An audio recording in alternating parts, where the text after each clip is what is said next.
Personal finance की दुनिया में एक किताब है जिसे लगभग हर कोई जानता है, रिच डैड पुअर डैड। लेकिन हमारे आज के सोर्स का दावा कुछ और है।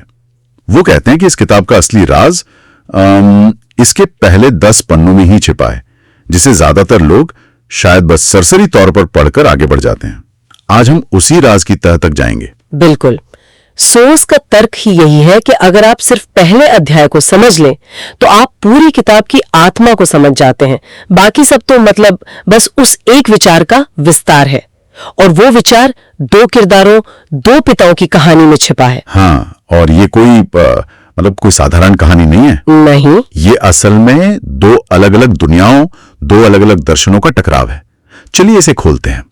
एक तरफ है पुअर डैड। जब मैं इनके बारे में पढ़ता हूं तो लगता है जैसे ये तो घर घर की कहानी है ही। ये वो सलाह है जो शायद हम सब ने कभी ना कभी सुनी है। हाँ, ये बहुत जानी पहचानी आवाज है। पुअर डैड की सोच के आप कह सकती हैं 3 मुख्य स्तंभ है। अच्छी पढ़ाई करो, एक सुरक्षित नौकरी पाओ, और मेहनत से काम करो। हाँ, ताकि तुम्हें एक स्थिर तनख्वाह मिलती रहे। स्टेबिलिटी यानी स्थिरता यहां सबसे बड़ा लक्ष्य है, और इसके पीछे एक बहुत गहरा मनोविज्ञान काम करता है। मनोविज्ञान? वो कैसे? मुझे तो ये सीधी सादी समझदारी वाली सलाह लगती है। ये सलाह असल में डर से चलती है। डर से? हाँ, नौकरी खोने का डर, बिल न चुका पाने का डर, एक अनिश्चित भविष्य का डर। हमारा पूरा शिक्षा और सामाजिक ढांचा इसी डर को ध्यान में रखकर हमें एक सुरक्षित रास्ते पर चलने के लिए तैयार करता है। अच्छा। पुअर डैड इसी ढांचे के एक आदर्श प्रतीक है। वो बहुत पढ़े लिखे हैं, मेहनती हैं, लेकिन आर्थिक रूप से हमेशा संघर्ष करते रहते हैं। ठीक है, ये बात समझ में आई। ये एक तरह का सेफ्टी नेट है। लेकिन फिर आते हैं रिच डैड, जिनकी दुनिया इससे बिल्कुल अलग है। उनकी सोच क्या है? रिच डैड की सोच का आधार डर नहीं बल्कि अवसर है। अवसर? हाँ, जहां पुअर डैड नौकरी खोने से डरते हैं, वहीं रिच डैड मौके खोने से डरते हैं। उनकी दुनिया के 3 स्तंभ हैं। अपना बिजनेस बनाओ, संपत्ति यानी एसेट्स इकट्ठे करो, और अपने पैसे को अपने लिए काम पर लगाओ। एग्जैक्टली। यहाँ लक्ष्य स्थिरता नहीं बल्कि स्वतंत्रता है, फाइनेंशियल फ्रीडम। लेकिन एक मिनट रुकिए। रिच डैड की ये सोच सुनने में तो क्रांतिकारी लगती है, पर क्या ये अव्यवहारिक नहीं है? हर कोई बिजनेस शुरू नहीं कर सकता, और ज्यादातर स्टार्टअप तो फेल हो जाते हैं। क्या पुअर डैड का सुरक्षित रास्ता असल में ज्यादा समझदारी भरा नहीं है, खासकर आज के समय में? ये एक बहुत जरूरी सवाल है, और यहाँ पर ही किताब का असली मतलब सामने आता है। रिच डैड का संदेश ये नहीं है कि हर कोई नौकरी छोड़कर उद्यमी बन जाए। तो फिर क्या है? संदेश है सोच को अपनाने का। आप नौकरी करते हुए भी रिच डैड की तरह सोच सकते हैं। ये कर्मचारी मानसिकता से निवेशक मानसिकता में जाने की बात है। कर्मचारी मानसिकता बनाम निवेशक मानसिकता, ये दिलचस्प है। इसका असल में क्या मतलब है? कर्मचारी मानसिकता कहती है मैं अपना समय और हुनर बेचकर पैसे कमाऊंगी। इसमें आप खुद सबसे बड़ा एसेट है। मतलब अगर आप काम करना बंद कर दें तो पैसा आना बंद हो जाएगा? बिल्कुल। लेकिन निवेशक मानसिकता कहती है मैं ऐसे सिस्टम और एसेट्स बनाऊंगी जो मेरे लिए पैसा कमाए, तब भी जब मैं काम नहीं कर रही हूं। अच्छा, तो यहां फोकस एक्टिव इनकम से पैसिव इनकम पर चला जाता है। सही पकड़ा। तो ये जो एसेट्स शब्द है, इसका मतलब सिर्फ जमीन जायदाद तो नहीं होगा, क्योंकि वो हर किसी के बस की बात नहीं। बिल्कुल नहीं। ये किताब की सबसे बड़ी गलतफहमियों में से एक है। एसेट कोई भी ऐसी चीज है जो आपकी जेब में पैसा डाले, जैसे एक प्रॉपर्टी जिससे किराया आ रहा हो, वो एक एसेट है। ठीक है। लेकिन इसके अलावा आपके लिखे हुए गाने की रॉयल्टी, एक ऐसा ऑनलाइन कोर्स जो आप एक बार बनाते हैं और वो सालों तक बिकता रहता है, या एक अच्छी तरह से बनाया गया स्टॉक पोर्टफोलियो, हाँ, वो भी एक एसेट है। मुद्दा यह है कि आप काम नहीं कर रहे, आपका बनाया हुआ सिस्टम या आपकी संपत्ति काम कर रही है। और इसके उलट होती हैं लायबिलिटीज यानी देनदारियां। हाँ, और रिच डैड के अनुसार ये वो चीजें हैं जो आपके जेब से पैसा निकालती हैं। और मजे की बात यह है कि मध्यम वर्ग अक्सर लायबिलिटीज को एसेट समझकर खरीदता है। जैसे एक महंगी गाड़ी? बिल्कुल, जिसे चलाने और मेंटेन करने में लगातार पैसा खर्च होता है, या वो बड़ा घर जो आपने बहुत बड़े लोन पर लिया है और जिसकी ईएमआई आपकी तनख्वाह का बड़ा हिस्सा खा जाती है। हाँ, पुअर डैड की दुनिया में ये स्टेटस सिंबल है।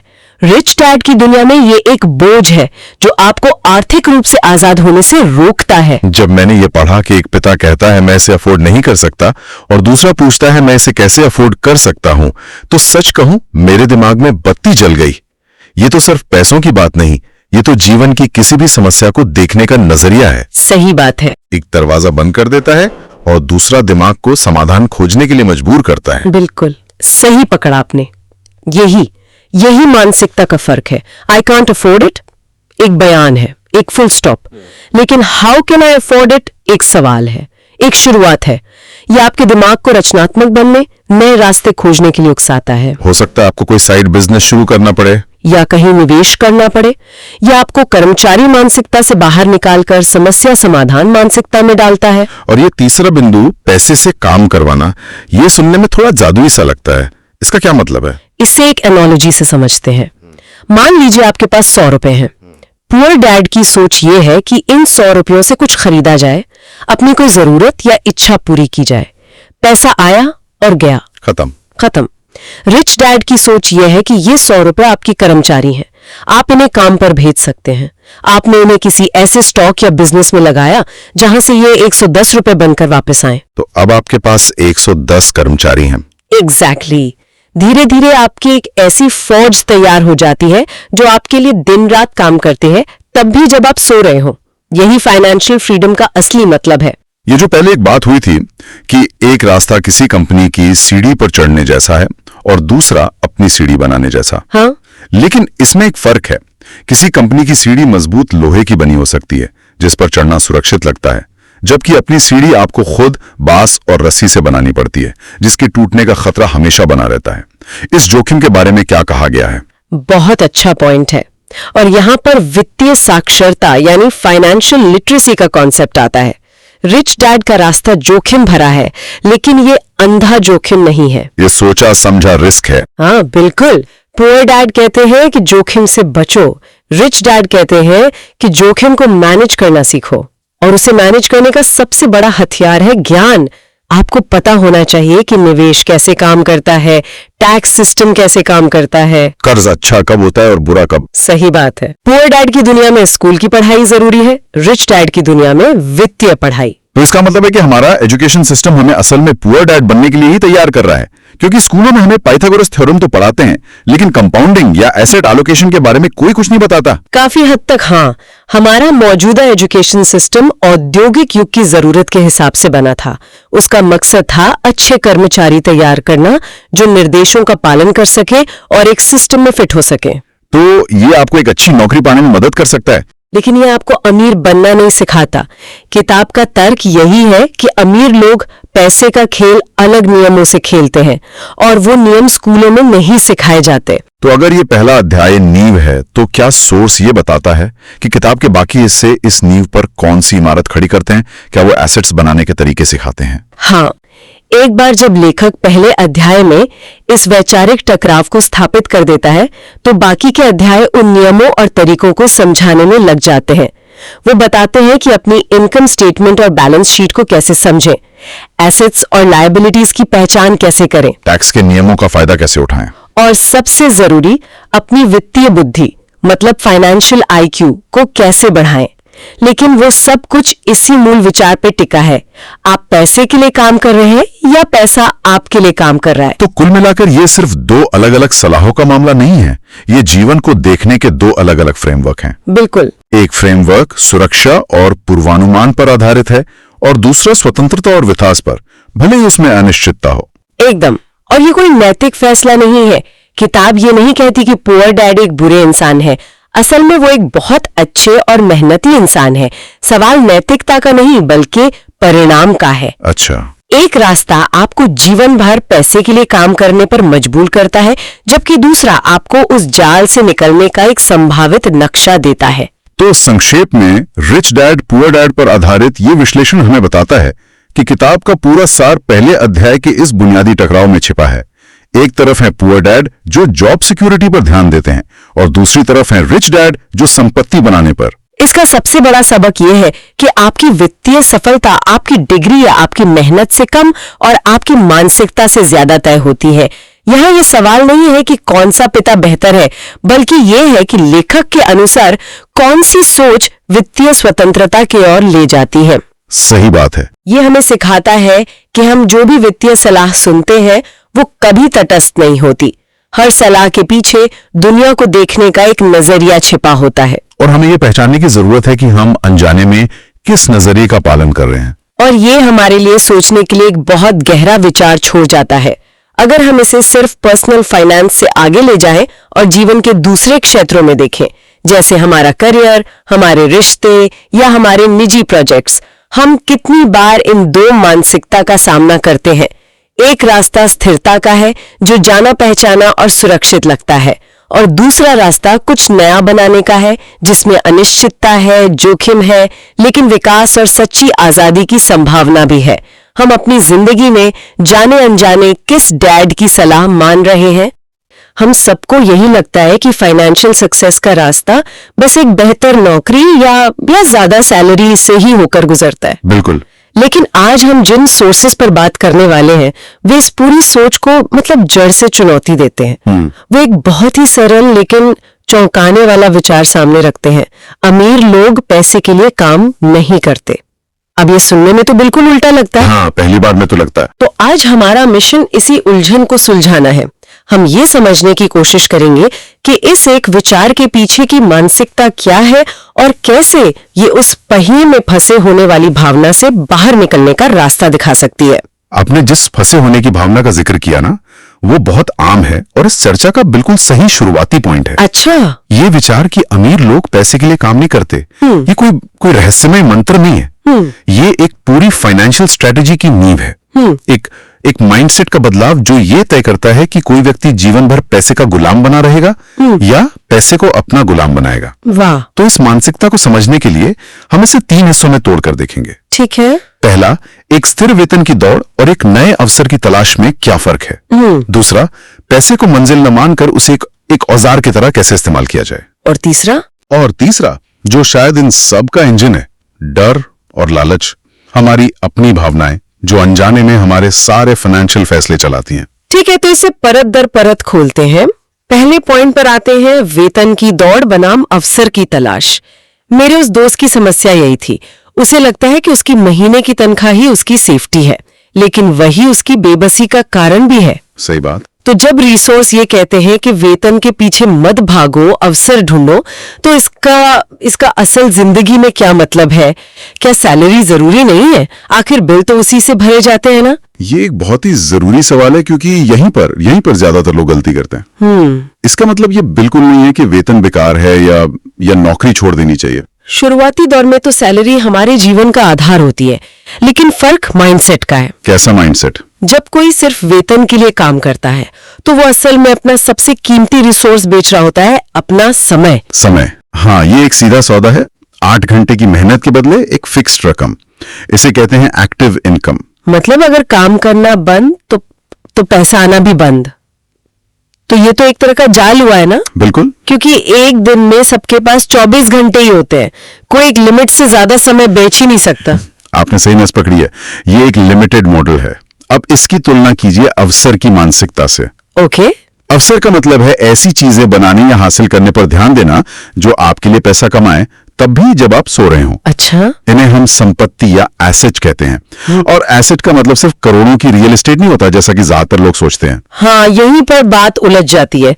जब भी कोई एसेट की बात करता है तो दिमाग में एक बड़ा सा घर या दुकान ही आती है, जो हर किसी के बस की बात नहीं है। यही सबसे बड़ी गलतफहमी है। आज की दुनिया में संपत्ति के कई रूप हैं जो छोटे लेवल पर शुरू किए जा सकते हैं। जैसे आपकी एक्सपर्टीज पर लिखी एक बुक जो सालों तक बिकती रहे, एक YouTube चैनल जो धीरे धीरे एड रेवेन्यू जनरेट करे, डिविडेंड देने वाले स्टॉक्स का एक छोटा सा पोर्टफोलियो, या कोई ऐसा ऑनलाइन कोर्स जो आपने एक बार बनाकर डाल दिया और लोग उसे खरीदते रहते हैं। ये सब संपत्ति के ही उदाहरण है। अच्छा। यहाँ आप समय के बदले पैसा नहीं कमा रहे, बल्कि आपने एक ऐसा सिस्टम बना दिया है जो आपके लिए काम कर रहा है। ये तो बहुत दिलचस्प है। ये कहने जैसा है कि एक व्यक्ति कुआं खोदने के लिए हर दिन मजदूरी ले रहा है, जबकि दूसरा व्यक्ति एक पाइपलाइन बिछाने पर काम कर रहा है ताकि पानी अपने आप आता रहे, भले ही उसे रोज मेहनत ना करनी पड़े। क्या बेहतरीन एनालॉग है। बिल्कुल यही बात है। वो पाइपलाइन ही आपकी संपत्ति है। सही। उसे बनाने में शुरुआत में शायद ज्यादा मेहनत लगे और रोज की दिहाड़ी से कम पैसा मिले, लेकिन एक बार वो बन गई तो वो लगातार आपके लिए काम करती है। जबकि वेतन के लिए काम करना हर दिन कुएं से बाल्टी भर भर के पानी लाने जैसा है। जिस दिन आप बीमार पड़े उस दिन घर में पानी नहीं आएगा। एग्जैक्टली। ठीक है, ये पाइपलाइन वाली बात सोचने पर मजबूर करती है, लेकिन एक सवाल जो मेरे जैसे वेतनभोगी व्यक्ति के मन में आएगा वो ये है कि ये बदलाव शुरू कैसे करें। मतलब 9 से 5 की नौकरी के साथ ये पाइपलाइन बनाने का काम कैसे शुरू हो। और यही सबसे प्रैक्टिकल सवाल है। इसकी शुरुआत नौकरी छोड़ने से नहीं होती। अच्छा। इसकी शुरुआत होती है अपनी सोच और अपनी आय का एक छोटा सा हिस्सा बदलने से। नियम यह है कि अपनी कमाई का कम से कम 5% या 10% ऐसी चीजों में लगाएं जो या तो आपको कोई नया स्किल सिखाए या भविष्य की संपत्ति बन सके। ओके।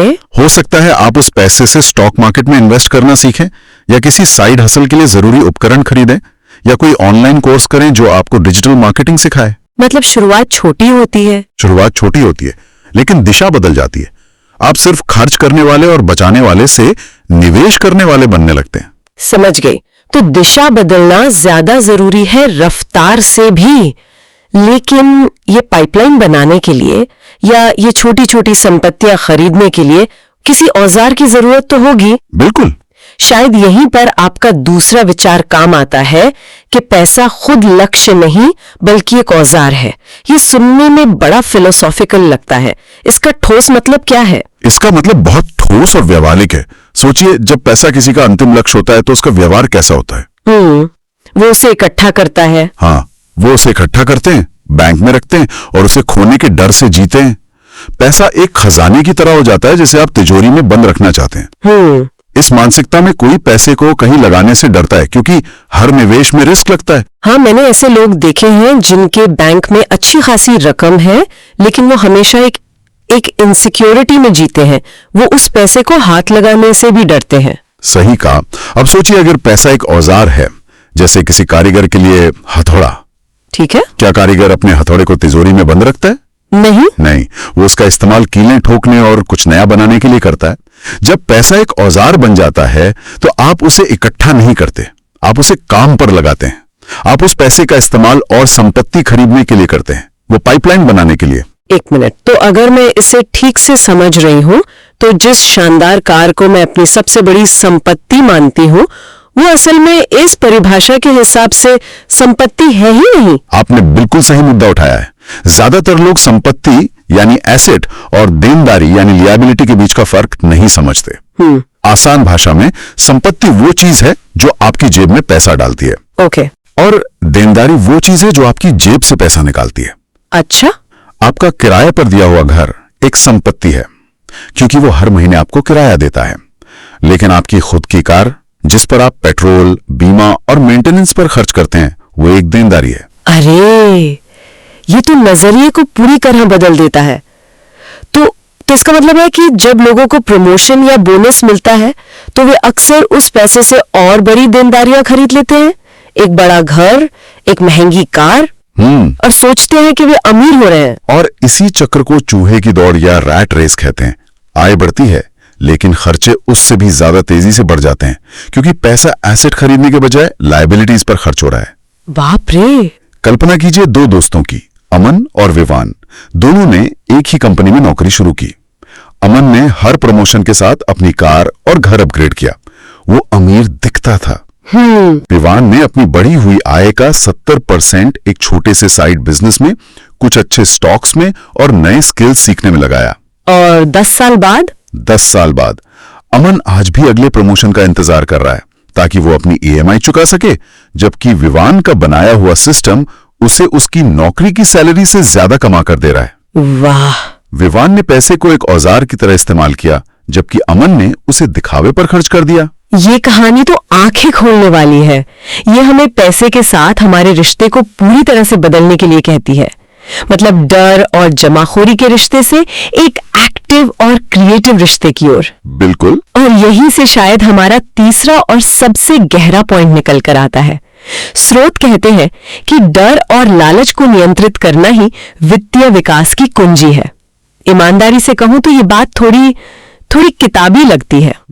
असल जिंदगी में जब बिल सामने होते हैं और बच्चे की स्कूल की फीस देनी होती है तो डर को नजरअंदाज करना लगभग नामुमकिन है। इसे कोई प्रैक्टिकली कैसे करे? आपका संदेह बिल्कुल जायज है। ये सिर्फ विल पावर की बात नहीं है। इन भावनाओं को समझने और उन्हें मैनेज करने के लिए भी एक सिस्टम चाहिए। ओके। पहले समझते हैं कि ये दोनों भावनाएं काम कैसे करती हैं। डर, जैसा कि आपने कहा, बिल न चुका पाने का डर, नौकरी खोने का डर, यही डर हमें एक सुरक्षित लेकिन कम वेतन वाली नौकरी से चिपके रहने पर मजबूर करता है। ये हमें वो कैलकुलेटेड रिस्क लेने से रोकता है जो हमारी पाइपलाइन बना सकता है।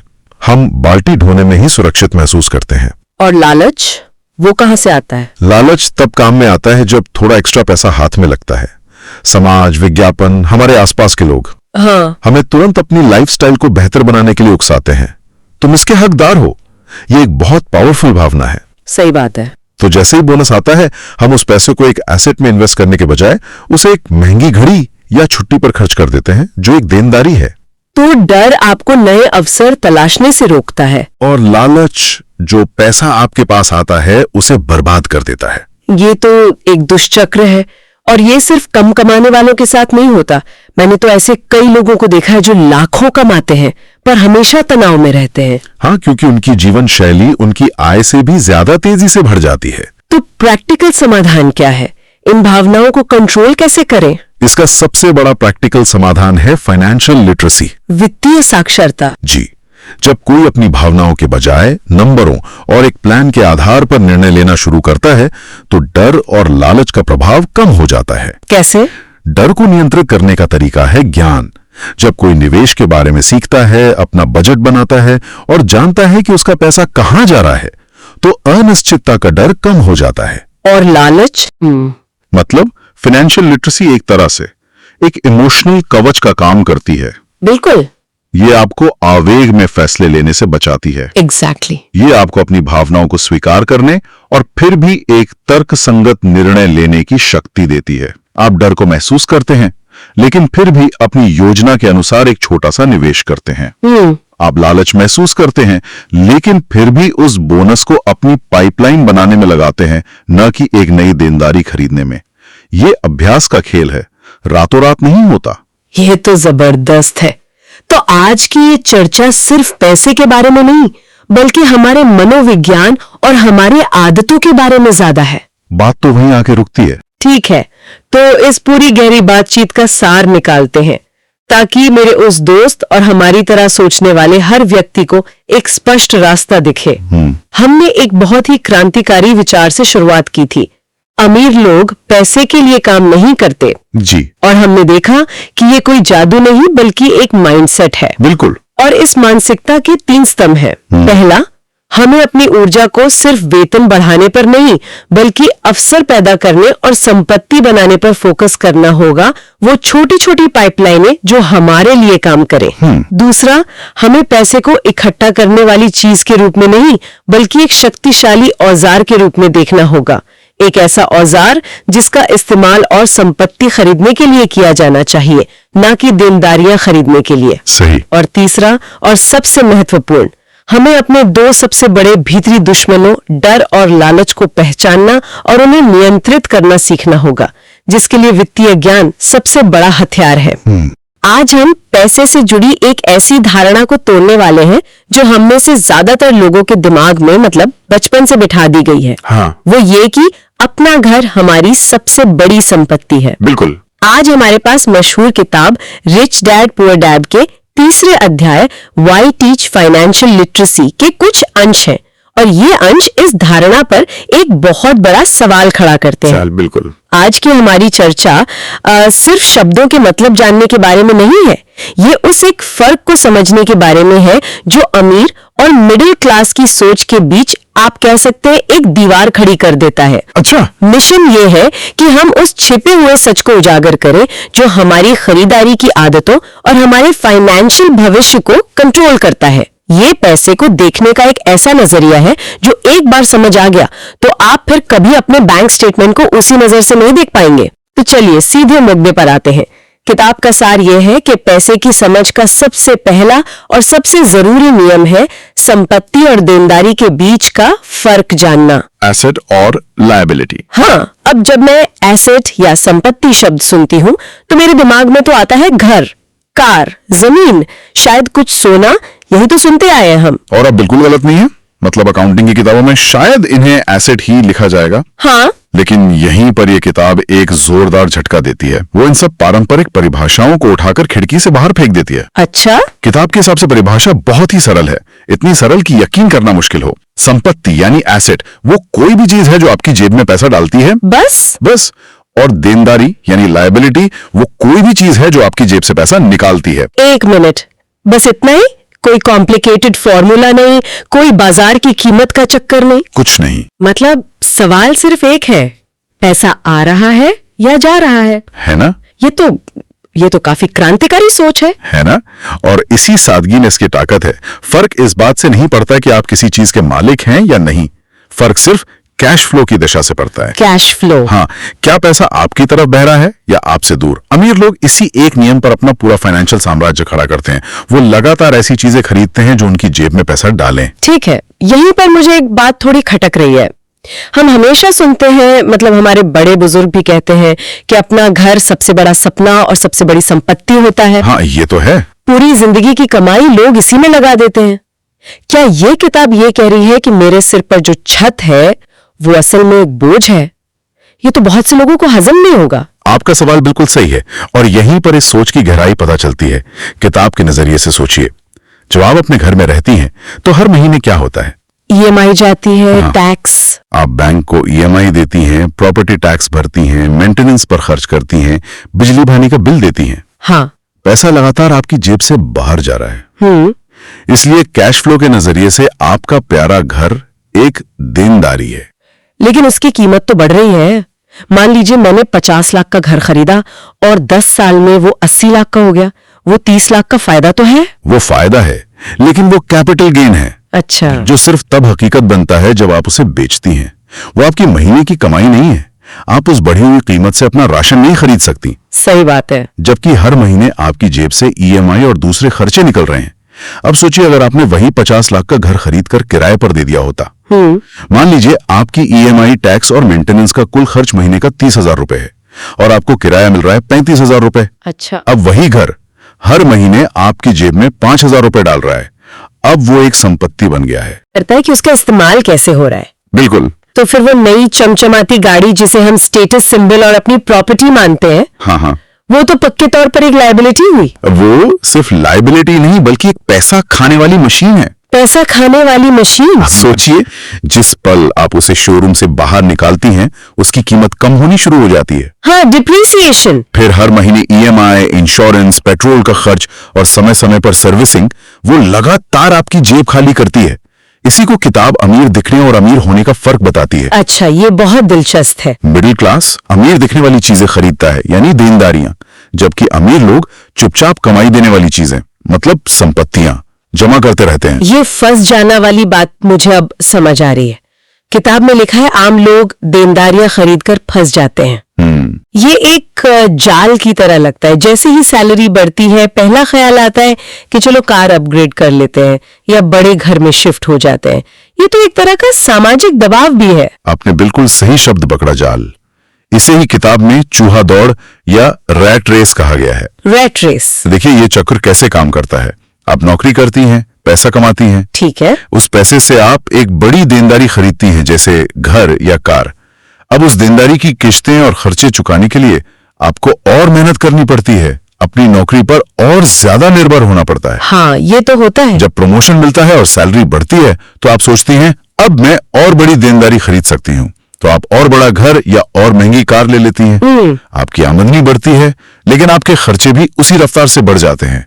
आप तेज भाग रही हैं लेकिन गोल गोल उसी पहिए में घूम रही हैं। यही रैट रेस है। तो इस दौर से बाहर निकलने का रास्ता क्या है? अगर अमीर लोग ये नहीं करते तो वो अलग क्या करते हैं? हाँ, वो अपने लिए एक एसेट कॉलम बनाते हैं।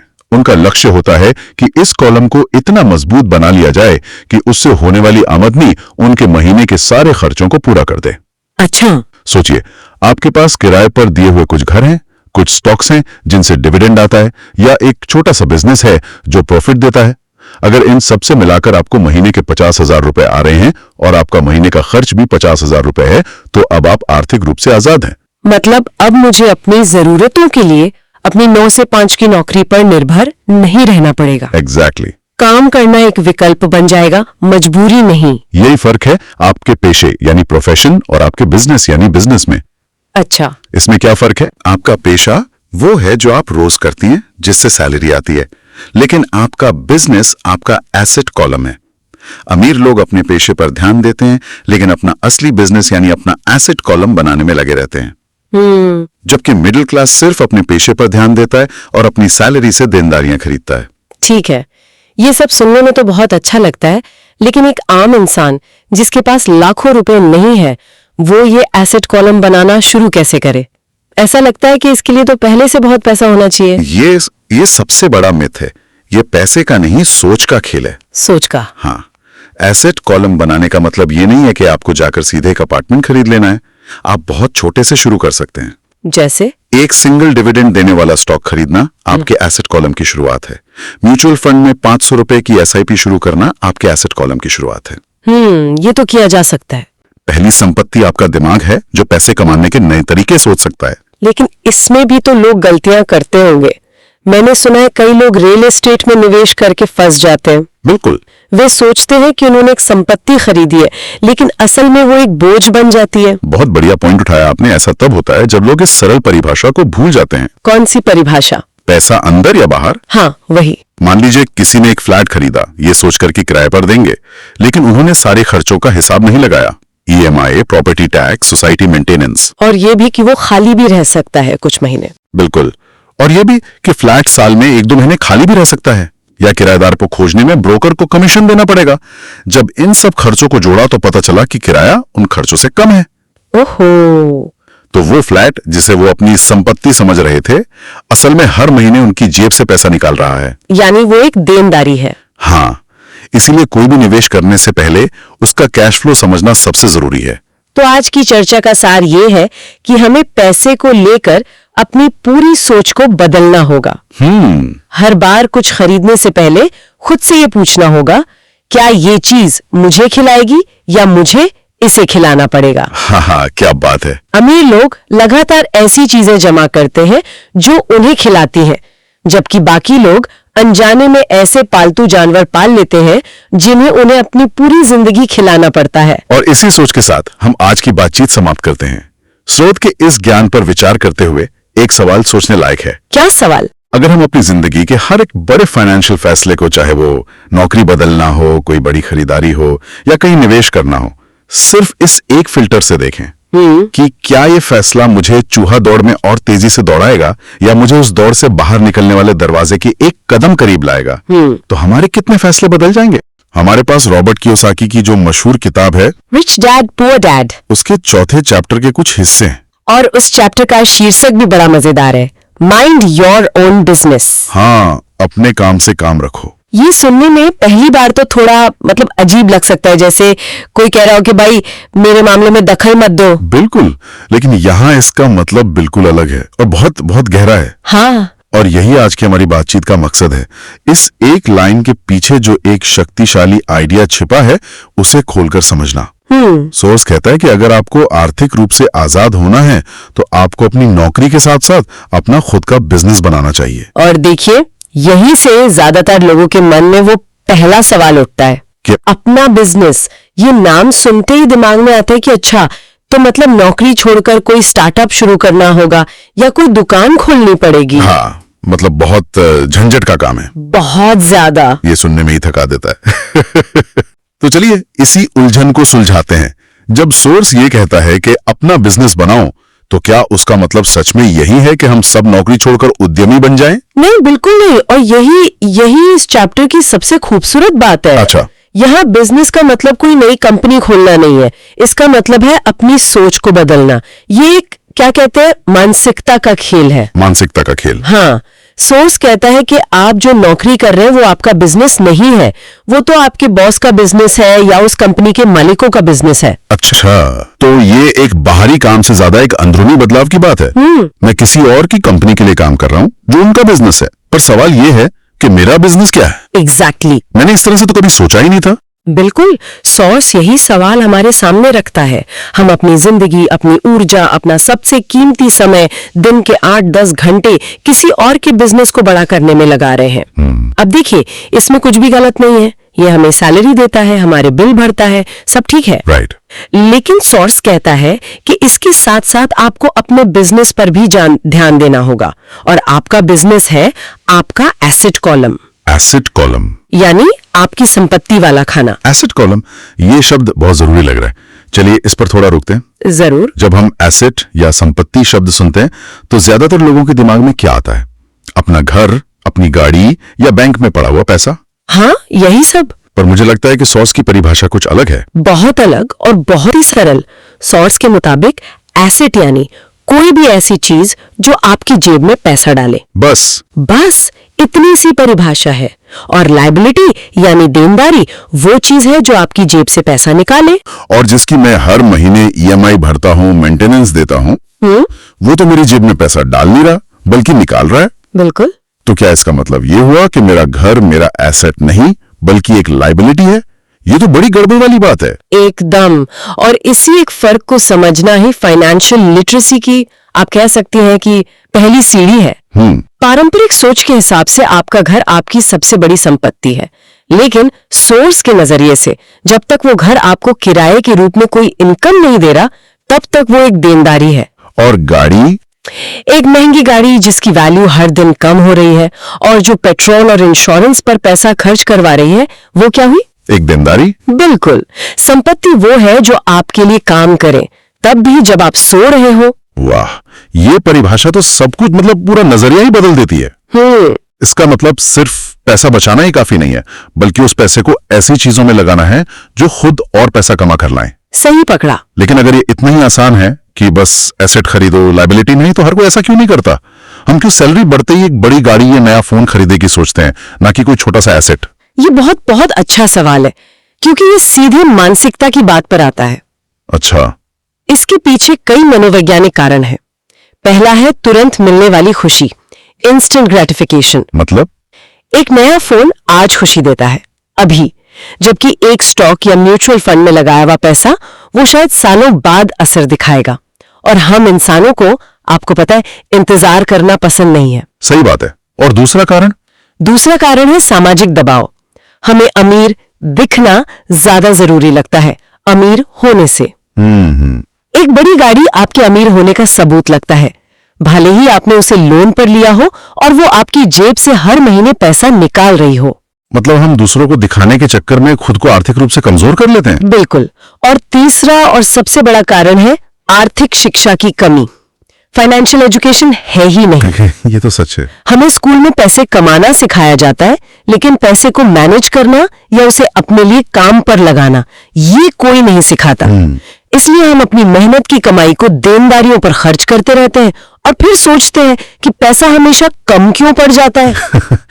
तो अमीर लोग क्या अलग करते हैं? अमीर लोग पहले अपनी कमाई से एसेट खरीदते हैं और फिर उन एसेट से होने वाली कमाई से अपनी महंगी चीजें या शौक पूरे करते हैं।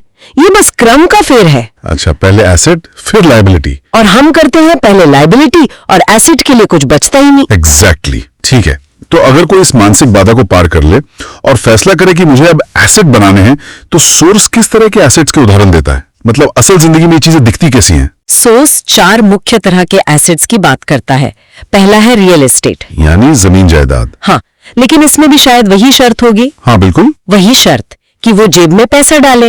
यहाँ बात उस घर की नहीं हो रही जिसमें आप रहते हैं, बल्कि एक ऐसी प्रॉपर्टी की हो रही है जिससे आपको हर महीने किराया आता हो। जैसे? मान लीजिए एक छोटा सा फ्लैट, एक दुकान या जमीन का टुकड़ा जिसे आपने किराए पर दिया है, वो आपकी जेब में लगातार पैसा डाल रहा है बिना आपके काम किए। इसलिए वो एक सच्चा एसेट है। लेकिन इसमें एक दिक्कत है। क्या? रियल एस्टेट में तो बहुत पैसा लगता है।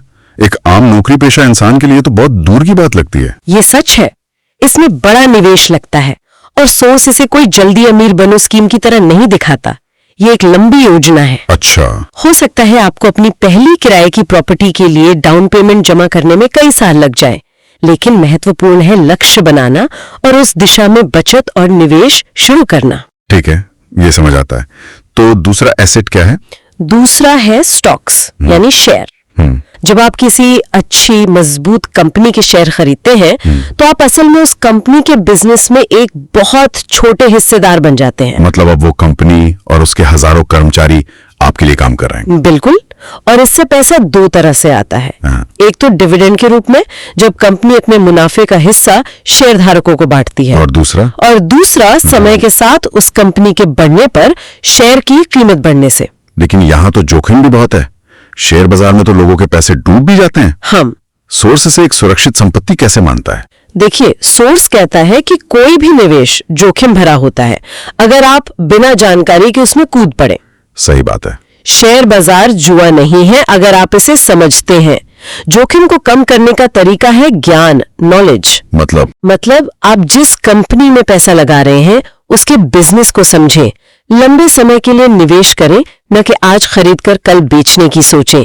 बिना सोचे समझे पैसा लगाना जोखिम है, सोच समझकर लगाना नहीं। अच्छा, तो आपका ज्ञान ही आपका सबसे बड़ा एसेट है जो जोखिम को कम करता है। बिल्कुल ठीक है, मतलब पहले सीखो फिर निवेश करो, ये बात समझ में आती है। तीसरा उदाहरण क्या है? तीसरा उदाहरण बहुत रचनात्मक है। रॉयल्टीज हाँ। यानी बौद्धिक संपदा या इंटेलेक्चुअल प्रॉपर्टी से होने वाली आय। जैसे आपने कोई किताब लिखी तो जब भी उसकी कोई कॉपी बिकेगी आपको जीवन भर एक हिस्सा मिलता रहेगा। अच्छा। या आपने कोई गाना बनाया, कोई कोर्स डिजाइन किया या किसी चीज का पेटेंट करवाया। और आज के डिजिटल दौर में तो इसका मतलब और भी बड़ा हो गया होगा। कैसे? जैसे कोई एक ऑनलाइन कोर्स बना दे या एक YouTube चैनल जिसके पुराने वीडियो भी सालों तक विज्ञापन से पैसा कमा कर देते रहे, ये भी तो एक तरह की डिजिटल रॉयल्टी ही हुई। आपने बिल्कुल सही समझा। यही आज के दौर के एसेट्स हैं। आपने एक बार मेहनत करके एक डिजिटल प्रॉपर्टी बना दी और अब वो आपके लिए 24 घंटे काम कर रही है, चाहे आप कहीं भी हो। ये एक बहुत शक्तिशाली विचार है सच में। और चौथा और आखिरी उदाहरण? चौथा है एक छोटा व्यवसाय, लेकिन यहाँ एक बहुत जरूरी शर्त है। क्या शर्त है? ये ऐसा व्यवसाय होना चाहिए जिसे चलाने के लिए आपकी रोजाना मौजूदगी की जरूरत ना हो। मतलब अगर आपको दुकान पर रोज 12 घंटे बैठना पड़ता है तो वो आपका बिजनेस नहीं, वो आपकी नौकरी बन गई है, जिसमें बॉस भी आप हैं और कर्मचारी भी आप। एग्जैक्टली। मतलब एक ऐसा सिस्टम बनाना जो आपके बिना भी चले। हाँ। जैसे मैंने कहीं कुछ वेंडिंग मशीनें लगा दी या एक ई-कॉमर्स वेबसाइट बना दी जिसका सारा काम ऑर्डर लेना, पैकिंग, शिपिंग कोई और कंपनी जैसे Amazon संभालती हो। एकदम सही। मुद्दा ये है कि आपका समय उस बिजनेस से आजाद हो। अगर बिजनेस आपके बिना एक दिन भी नहीं चल सकता तो आप बिजनेस के मालिक नहीं है, बल्कि बिजनेस आपका मालिक है। सोर्स ये ऐसी बिजनेस की बात करता है जो एक एसेट की तरह काम करे, न कि एक नई नौकरी की तरह। अब मुझे समझ आया कि इस चैप्टर का नाम माइंड योर ओन बिजनेस क्यों है। बताइए। इसका सीधा मतलब है अपनी नौकरी करते रहो जो किसी और का बिजनेस है, लेकिन साथ ही अपनी ऊर्जा और पैसा अपने खुद के बिजनेस में लगाओ। और वो बिजनेस क्या है? यानी इन चार में से किसी एक तरह के एसेट को बनाने में। बिल्कुल, यही इस पूरी बातचीत का सार है। आपकी नौकरी आपके कैश फ्लो को यानी पैसों के बहाव को बनाए रखती है। उससे आए पैसे से आप घर चलाते हैं और अपने एसेट कॉलम में निवेश करते हैं। मतलब सोर्स नौकरी छोड़ने के लिए कभी नहीं कहता। कभी नहीं, बल्कि उसका इस्तेमाल एक सीढ़ी की तरह करने को कहता है ताकि आप अपने एसेट्स का टावर खड़ा कर सकें। ये सब सुनने में बहुत अच्छा लगता है, लेकिन ये भारी भी महसूस हो सकता है। हाँ, ये हो सकता है। रियल एस्टेट, स्टॉक्स, अपना बिजनेस। अगर कोई आज शुरू करना चाहे जिसके पास बहुत ज्यादा पैसा या समय नहीं है, तो उसके लिए पहला सबसे छोटा और प्रैक्टिकल कदम क्या हो सकता है? सबसे पहला कदम पैसे का है ही नहीं। तो फिर? सबसे पहला कदम है अपनी सोच और अपनी आदतों को बदलने का। आप सबसे पहले ये ट्रैक करना शुरू करें कि आपका पैसा जा कहाँ रहा है। मतलब अपने खर्चों को लिखना। हाँ, बस 1 महीने के लिए अपने हर छोटे बड़े खर्चे को लिखें। आपको हैरानी होगी कि कितना पैसा ऐसी चीजों पर जा रहा है जो असल में देनदारियां हैं। अच्छा, तो पहला कदम है जागरूकता, अपने पैसों के पैटर्न को समझना। हाँ, और दूसरा कदम है पहले खुद को भुगतान करो का नियम अपनाना।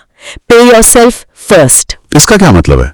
इसका मतलब है जैसे ही आपको सैलरी मिले, खर्च करने से पहले एक बहुत छोटा सा हिस्सा, भले ही वो सिर्फ 500 या 1000 रुपए हो, अपने एसेट कॉलम के लिए अलग रख दें। और उस पैसे का क्या करें? उस पैसे को किसी भी कम लागत वाले इंडेक्स फंड में डालना शुरू कर सकते हैं। यहाँ रकम जरूरी नहीं है, आदत बनाना जरूरी है। मतलब ये कि वो छोटा सा निवेश, चाहे वो कितना भी मामूली क्यों ना हो, आपको एक निवेशक की मानसिकता में डाल देता है। एग्जैक्टली। आप अब सिर्फ कमा और खर्च नहीं कर रहे हैं, बल्कि संपत्ति बना रहे हैं। बिल्कुल, वो 500 रुपए आपको उस खेल का हिस्सा बना देते हैं।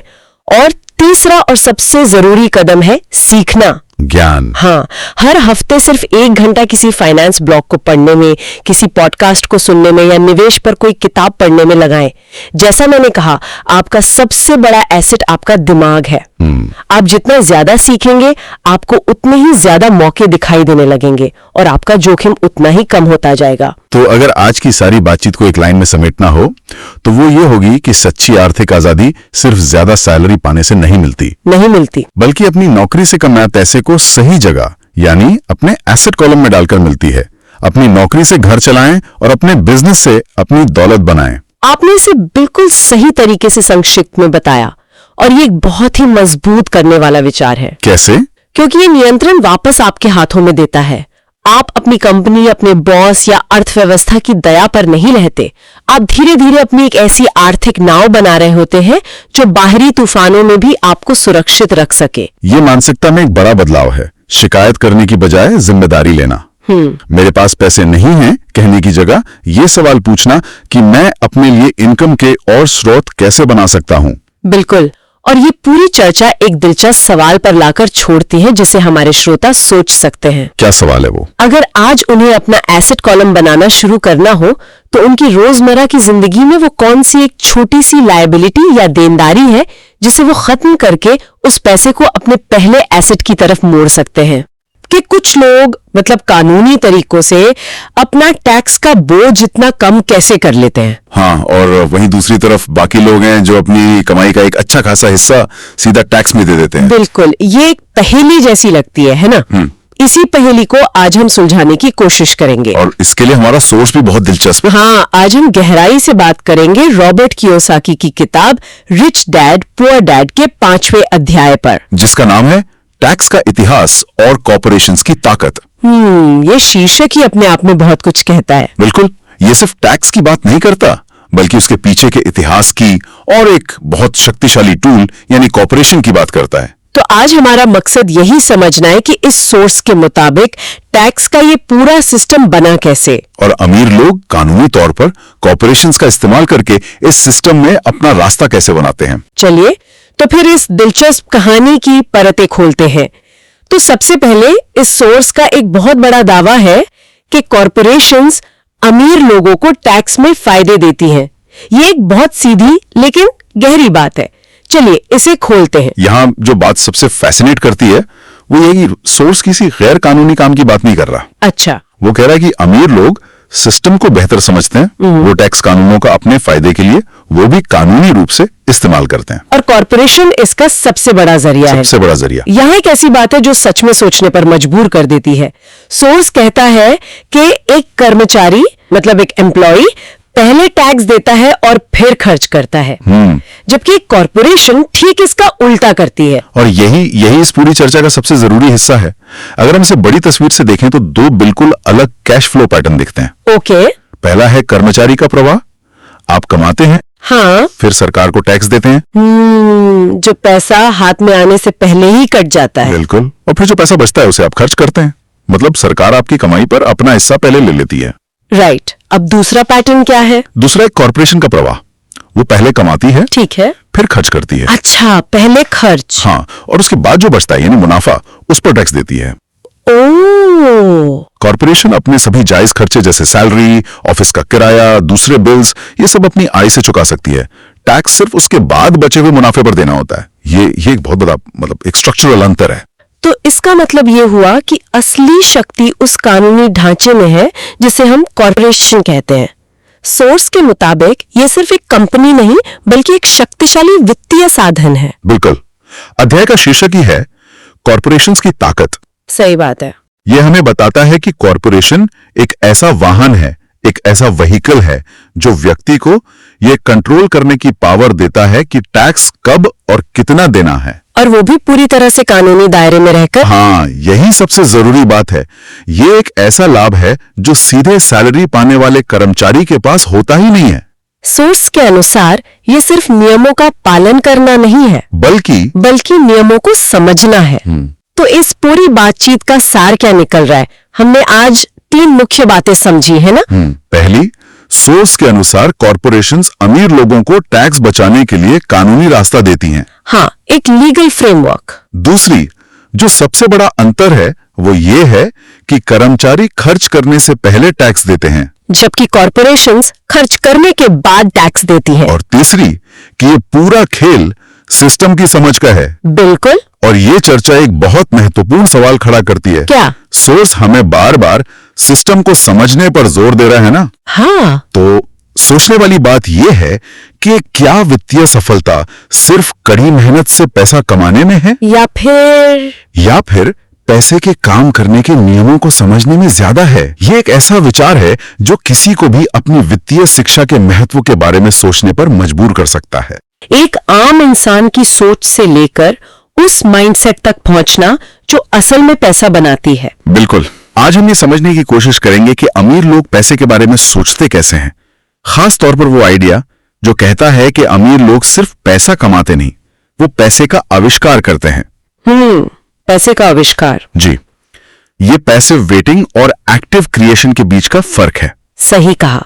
और ये सारी बातचीत किताब के 6ठे अध्याय द रिच इन्वेंट मनी पर आधारित होगी। जी। और मैं ये साफ कर दूं कि ये चर्चा सिर्फ पैसे बचाने या क्या कहते हैं स्टॉक मार्केट में निवेश करने के बारे में नहीं है। नहीं, ये उस मानसिकता को समझने के बारे में है जो दरअसल अवसर पैदा करती है।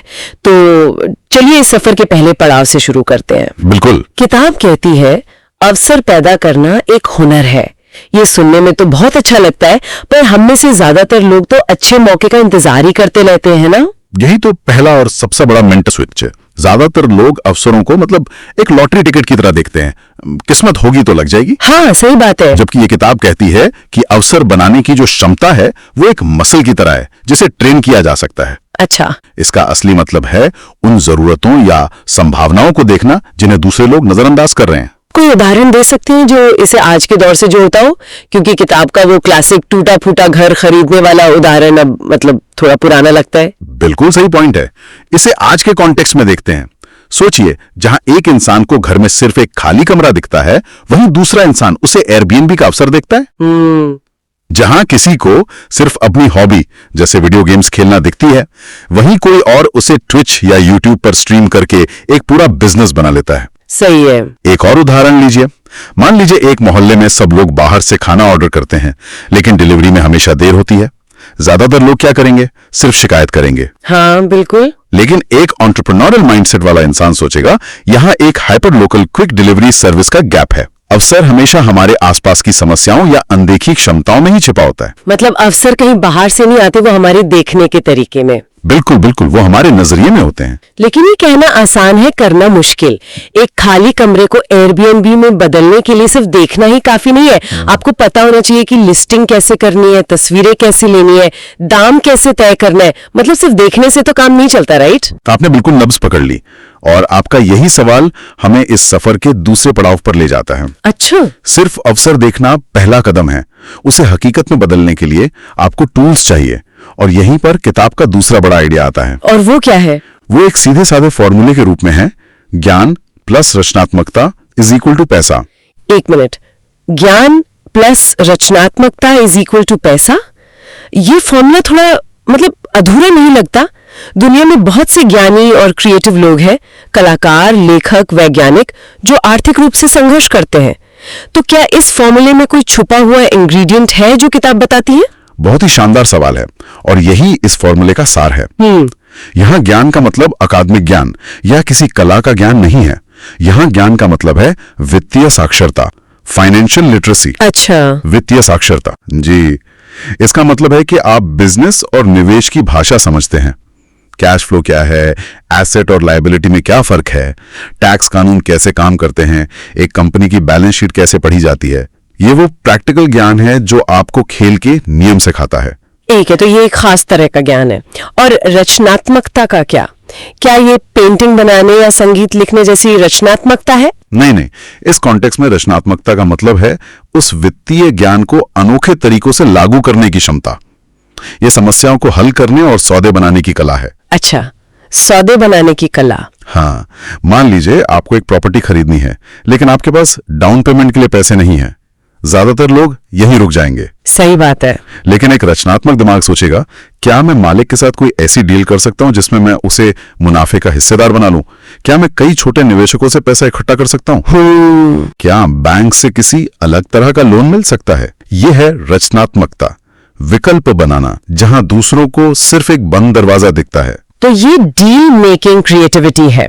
मतलब ज्ञान आपको बताता है कि कौन से पुर्जे उपलब्ध हैं, और रचनात्मकता आपको सिखाती है कि उन पुर्जों को जोड़कर एक नई मशीन कैसे बनाई जाए जिसे पहले किसी ने नहीं बनाया। एग्जैक्टली। अगर हम इसे बड़ी तस्वीर से जोड़कर देखें तो ये सूत्र बताता है कि सिर्फ कड़ी मेहनत करना काफी नहीं है। एक कर्मचारी 40 साल तक कड़ी मेहनत करता है, लेकिन वो एक ही सिस्टम के अंदर काम कर रहा है। ये फॉर्मूला आपको सिस्टम बनाना सिखाता है। आपका ज्ञान आधार है और आपकी रचनात्मकता उस आधार पर एक ऐसी इमारत खड़ी करती है जो अनोखी और मूल्यवान हो। और पैसा उस मूल्य का ही बाय प्रोडक्ट है। बिल्कुल ठीक है, तो आप तस्वीर थोड़ी साफ हो रही है। आप अपने आसपास की समस्याओं में अवसर देखना सीखते हैं। फिर आप अपने वित्तीय ज्ञान और रचनात्मकता का इस्तेमाल करके उस अवसर को भुनाने के लिए एक प्लान बनाते हैं। जी। लेकिन फिर आता है सबसे डरावना हिस्सा, एक्शन लेना, पैसा लगाना, मतलब रिस्क लेना। और हम सबने सुना है हाई रिस्क हाई रिवॉर्ड। और यहीं पर ज्यादातर लोग ठिठक जाते हैं। रिस्क का डर उन्हें क्या कहते हैं, पैरालाइज कर देता है। लेकिन किताब का तीसरा और सबसे जरूरी विचार इसी डर को चुनौती देता है। और वो विचार क्या है? विचार ये है कि अमीर लोग जुआरी नहीं होते, वे अंधाधुंध रिस्क नहीं लेते। किताब कहती है अमीर लोग जोखिम को मैनेज करते हैं, जबकि गरीब और मध्यम वर्ग उससे बचते हैं। वे सोचे समझे कैलकुलेटेड डिसीजंस लेते हैं। अरे वाह, ये तो पूरी सोच ही पलट देता है। हम हमेशा सुनते हैं जितना बड़ा रिस्क उतना बड़ा इनाम, लेकिन किताब कह रही है कि असली खेल जितना बड़ा ज्ञान उतना बड़ा इनाम का है। सही पकड़ा आपने। ये तो गेम चेंजर है। तो एक अंधे रिस्क और एक कैलकुलेटेड डिसीजन में फर्क क्या है? फर्क है सूचना और नियंत्रण का। सूचना और नियंत्रण? जी, जब आप जुआ खेलते हैं तो आपके पास बहुत कम सूचना होती है और परिणाम पर लगभग कोई नियंत्रण नहीं होता। आप बस उम्मीद करते हैं। लेकिन एक कैलकुलेटेड रिस्क में आप ज्यादा से ज्यादा जानकारी इकट्ठा करते हैं और उन चीजों पर फोकस करते हैं जिन्हें आप कंट्रोल कर सकते हैं। किताब के अनुसार असल में अज्ञानता ही सबसे बड़ा जोखिम है। मतलब ignorance is the real risk. बिल्कुल। अगर आप स्टॉक मार्केट के बारे में कुछ नहीं जानते और किसी दोस्त के कहने पर अपना सारा पैसा लगा देते हैं तो ये जुआ है। लेकिन अगर आप उस कंपनी की फाइनेंशियल रिपोर्ट पढ़ती हैं, उसके मैनेजमेंट को समझती हैं, इंडस्ट्री के ट्रेंड्स को जानती हैं और फिर निवेश करती हैं, तो आपने जानकारी के जरिए रिस्क को बहुत कम कर दिया है। आप सिर्फ उम्मीद नहीं कर रही, आप एक सूचित फैसला ले रही हैं। सही है। ये नहीं, अमीर लोग ऐसी डील में घुसना पसंद करते हैं जहां उनका नियंत्रण ज्यादा हो। स्टॉक मार्केट में आपका किसी कंपनी पर कोई नियंत्रण नहीं होता। लेकिन अगर आप कोई छोटी रियल एस्टेट प्रॉपर्टी खरीदते हैं तो आपका पूरा नियंत्रण होता है। आप किराया कितना रखेंगे, मरम्मत कब करवाएंगे, उसे बेचेंगे कब, आप सौदे की शर्तें तय कर सकते हैं, फाइनेंसिंग के तरीके खोज सकते हैं और एक एग्जिट स्ट्रैटेजी पहले से बना सकते हैं। मतलब ये कि वो हारने से नहीं डरते, बल्कि तैयारी के बिना मैदान में उतरने से डरते हैं। ये तो किसी भी प्रोफेशनल की तरह है, चाहे वो सर्जन हो या पायलट। बिल्कुल सही एनालॉजी है। वे रिस्क लेते हैं, लेकिन अपनी ट्रेनिंग और ज्ञान के दम पर उस रिस्क को मैनेज करते हैं। बिल्कुल। वे जानते हैं कि हर निवेश में कुछ अनिश्चितता होती है, लेकिन वे अपनी तैयारी और ज्ञान से उस अनिश्चितता के प्रभाव को कम से कम कर देते हैं। और हां, वे हारने से नहीं डरते, क्योंकि वे जानते हैं कि हर हार एक सीखने का मौका है। वो हार उनके ज्ञान वाले हिस्से को और मजबूत करती है, जिससे भविष्य के फैसले और भी बेहतर होते हैं। तो इन सब का आखिर मतलब क्या है? अगर हम इन तीनों पड़ावों को जोड़कर देखें, अवसर बनाना, ज्ञान और रचनात्मकता का फॉर्मूला और रिस्क मैनेजमेंट, तो एक पूरी तस्वीर उभरती है। ये तीनों अलग अलग आइडिया नहीं है ना? नहीं, ये एक पूरा चक्र है, एक माइंडसेट इन एक्शन है। सोचिए, पहला कदम, आप अपनी वित्तीय शिक्षा बढ़ाते हैं, किताबें पढ़ते हैं, सीखते हैं, बाजार को समझते हैं। इस नए ज्ञान के चश्मे से आप उन अवसरों को देखना शुरू करते हैं जिन्हें दूसरे नहीं देख पाते। यह है अवसर पैदा करना। ठीक है। दूसरा कदम, जब आपको एक अवसर दिखता है तो आप अपनी रचनात्मकता का इस्तेमाल करते हैं। आप एक अनोखा सौदा, एक नया बिजनेस मॉडल या एक क्रिएटिव समाधान तैयार करते हैं। लीक से हटकर सोचना। जी। और तीसरा कदम, अंत में जब आप उस अवसर पर दांव लगाने का फैसला करते हैं तो वो एक अंधा दांव नहीं होता, क्योंकि आपने अपना होमवर्क किया है, आपके पास गहरा ज्ञान है, इसलिए वो एक सोचा समझा कैलकुलेटेड रिस्क होता है। तो ये एक पूरी प्रक्रिया है। बिल्कुल। और खास बात यह है कि ये मानसिकता सिर्फ अरबपतियों या बड़े निवेशकों के लिए नहीं है, इसे कोई भी अपना सकता है। बिल्कुल, ये एक ऐसा दृष्टिकोण है जिसे किसी भी स्तर पर शुरू किया जा सकता है। इसकी शुरुआत वित्तीय ज्ञान बढ़ाने से हो सकती है। YouTube पर अच्छे फाइनेंशियल चैनल देखना, किताबें पढ़ना या बस अपने खर्चों को समझना और एक बजट बनाना। फिर आप अपनी रोजमर्रा की जिंदगी में रचनात्मक रूप से समस्याओं को हल करने का अभ्यास कर सकते हैं, चाहे वो घर का बजट मैनेज करने का नया तरीका खोजना हो या अपनी आमदनी बढ़ाने के लिए कोई छोटा मोटा साइड बिजनेस शुरू करने का विचार हो। ये उस माइंडसेट मसल को बनाने जैसा है। मतलब ये सोच छोटे स्तर पर भी लागू की जा सकती है। ये मानसिकता बनाने के बारे में है, न कि रातों रात अमीर बनने की कोई स्कीम। सही पकड़ा। ये एक मैराथन है, स्प्रिंट नहीं। ये लगातार सीखने, प्रयोग करने और अपने ज्ञान को रचनात्मक तरीकों से लागू करने की एक लाइफ लॉन्ग प्रक्रिया है। तो आज की इस चर्चा को समेटते हैं। हमने रिच डैड पुअर डैड के एक अध्याय से 3 बड़े सबक सीखे। जी। पहला, अवसर इंतजार करने की चीज नहीं बल्कि एक स्किल है जिसे विकसित किया जा सकता है। बिल्कुल। दूसरा, दौलत बनाने का असली फॉर्मूला है विशेष वित्तीय ज्ञान और रचनात्मक सोच का मेल। और तीसरा, जिसे हम रिस्क कहते हैं, वो अक्सर ज्ञान की कमी होती है। असली खेल रिस्क से बचना नहीं बल्कि उसे अपने ज्ञान से मैनेज करना है। और ये तीनों विचार मिलकर एक शक्तिशाली मानसिकता बनाते हैं जो किसी को भी सिर्फ पैसा कमाने वाले से पैसा आविष्कार करने वाला बना सकती है। वाकई ये एक बहुत ही एम्पावरिंग आइडिया है। और इस चर्चा को समाप्त करने से पहले मैं श्रोताओं के लिए एक सवाल छोड़ना चाहूंगा जो इसी विषय पर आधारित है लेकिन सोचने पर मजबूर करता है। जरूर। अगर पैसे का आविष्कार करने के लिए ज्ञान और रचनात्मकता 2 मुख्य सामग्रियां हैं, तो हमारी पारंपरिक शिक्षा प्रणाली, हमारा जो एजुकेशन सिस्टम है, वो हमें ज्ञान के इस रचनात्मक उपयोग के लिए कितना तैयार करता है या कितना असफल रहता है? ये तो बहुत गहरा सवाल है। हम वर्षों तक ज्ञान इकट्ठा करना सीखते हैं, इतिहास, गणित, विज्ञान, लेकिन क्या हम कभी ये सीखते हैं कि उस ज्ञान से वास्तविक दुनिया में मूल्य कैसे बनाया जाए, खासकर आर्थिक मूल्य? इस पर सोचिएगा। आज हम एक ऐसे सवाल पर बात करेंगे जो शायद हम सब खुद से कभी ना कभी पूछते ही हैं कि हम मेहनत तो बहुत करते हैं पर पैसों के मामले में मतलब आगे क्यों नहीं बढ़ पाते? ऐसा लगता है जैसे कोई एक अदृश्य दीवार है जो हमें रोके हुए है। हाँ, और ये सवाल इसलिए इतना जरूरी है क्योंकि ज्यादातर लोग इसका जवाब, आप देखिए, गलत जगह ढूंढते हैं। अच्छा। उन्हें लगता है कि शायद उनके पास सही स्टॉक टिप नहीं है या वो सही बिजनेस में नहीं है, लेकिन अक्सर असली दीवारें बाहर नहीं होती, वो हमारे अंदर होती हैं। बिल्कुल। और इन्हीं अंदरूनी दीवारों को समझने के लिए आज हमारे पास एक बहुत ही मजबूत स्रोत है। ये रॉबर्ट कियोसाकी की मशहूर किताब रिच डैड पुअर डैड के 7वें अध्याय ओवरकमिंग ऑब्स्टिकल्स का विश्लेषण है।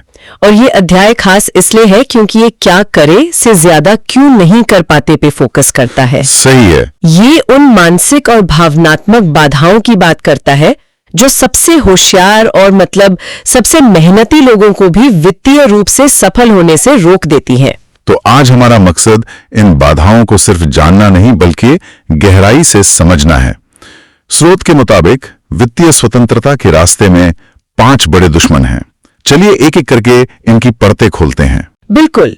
पहला और शायद सबसे बड़ा दुश्मन है डर, फियर। हाँ, और जब हम डर की बात करते हैं तो सबके दिमाग में सबसे पहले आता है पैसा खोने का डर। स्वाभाविक है। जो कि बिल्कुल स्वाभाविक है, कोई अपनी मेहनत की कमाई खोना नहीं चाहता, लेकिन स्रोत बताता है कि ये डर उससे कहीं ज्यादा गहरा है।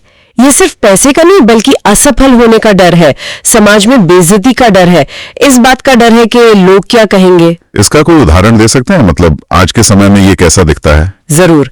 मान लीजिए एक सॉफ्टवेयर इंजीनियर है जो एक बड़ी कंपनी में अच्छी नौकरी कर रहा है। उसके पास एक मोबाइल ऐप का मान लीजिए शानदार आइडिया है। वो जानता है कि इसमें बहुत संभावना है, लेकिन वो शुरू नहीं कर पाता। क्यों? क्योंकि डर उसे जकड़ लेता है। अगर ऐप नहीं चला तो मेरी सारी बचत डूब जाएगी, और सबसे बड़ा डर, मेरे दोस्त, मेरे परिवार वाले क्या कहेंगे कि इतनी अच्छी नौकरी छोड़कर ये क्या करने लगा। अच्छा, ये डर उसे वो पहला कदम उठाने ही नहीं देता। तो इसका मतलब ये नहीं है कि अमीर लोगों को या सफल निवेशकों को डर नहीं लगता। ये तो एक बहुत बड़ा भ्रम है ना। बिल्कुल नहीं। स्रोत इस बात पर जोर देता है कि डर सबको लगता है, अमीर लोग भी डरते हैं। फर्क डर के होने या न होने में नहीं है, फर्क इस बात में है कि आप उस डर से निपटते कैसे हैं। ओके। ज्यादातर लोग डर के वजह से सुरक्षित खेलते हैं, यानी कोई जोखिम नहीं लेते और वहीं रह जाते हैं जहां हैं, जबकि सफल लोग डर को स्वीकार करते हैं और स्मार्ट खेलते हैं। स्मार्ट खेलते हैं। इस विषय में और जानकारी हासिल करने की जरूरत है। वो अपने डर को एक सिग्नल की तरह इस्तेमाल करते हैं कि कहां और सीखने की जरूरत है, और फिर तैयारी के साथ आगे बढ़ते हैं। तो डर हमें पहला कदम उठाने से रुकता है, लेकिन मान लीजिए किसी ने हिम्मत जुटा भी ली तो अक्सर एक और आवाज दिमाग में आती है जो कहती है तुम ये नहीं कर सकते।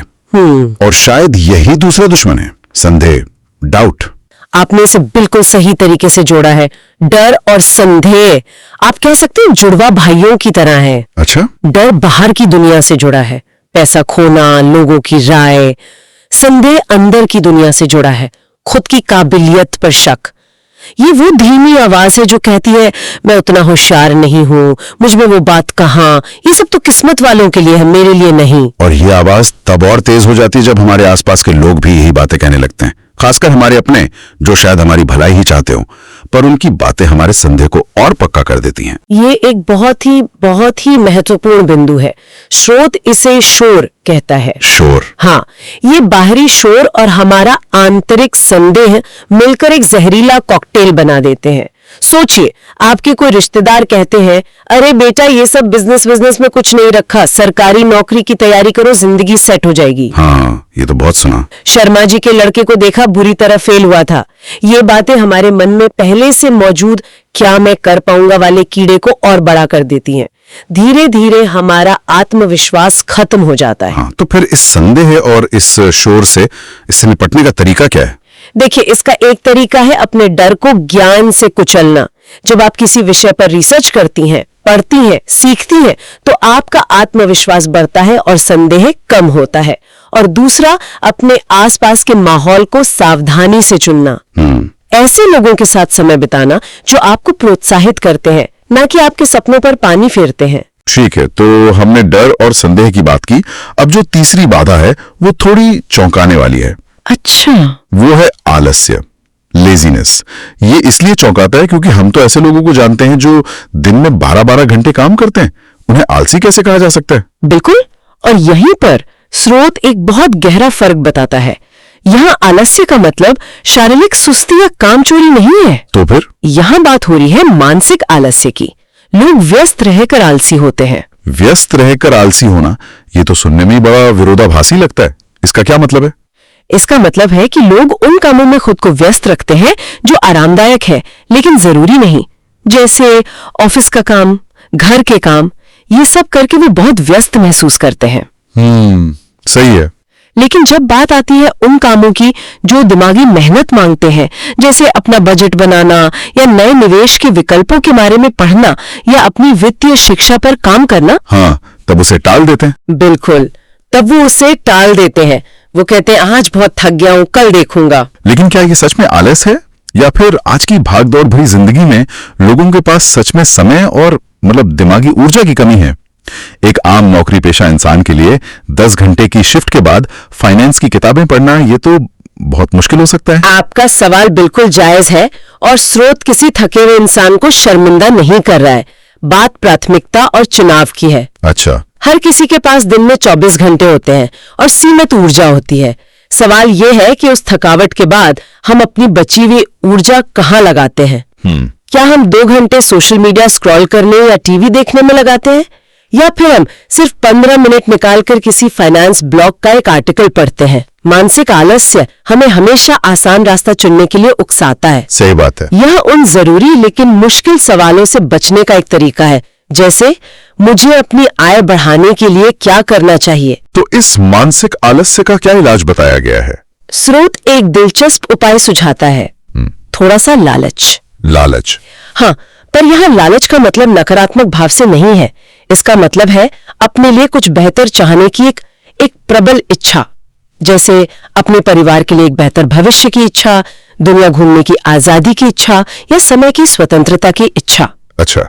जब ये इच्छा, ये क्यों बहुत मजबूत होता है तो यह उस मानसिक आलस्य पर हावी हो जाता है और आपको वो काम करने के लिए प्रेरित करता है जो आपको आपके आराम क्षेत्र से बाहर निकालते हैं। यह दिलचस्प है।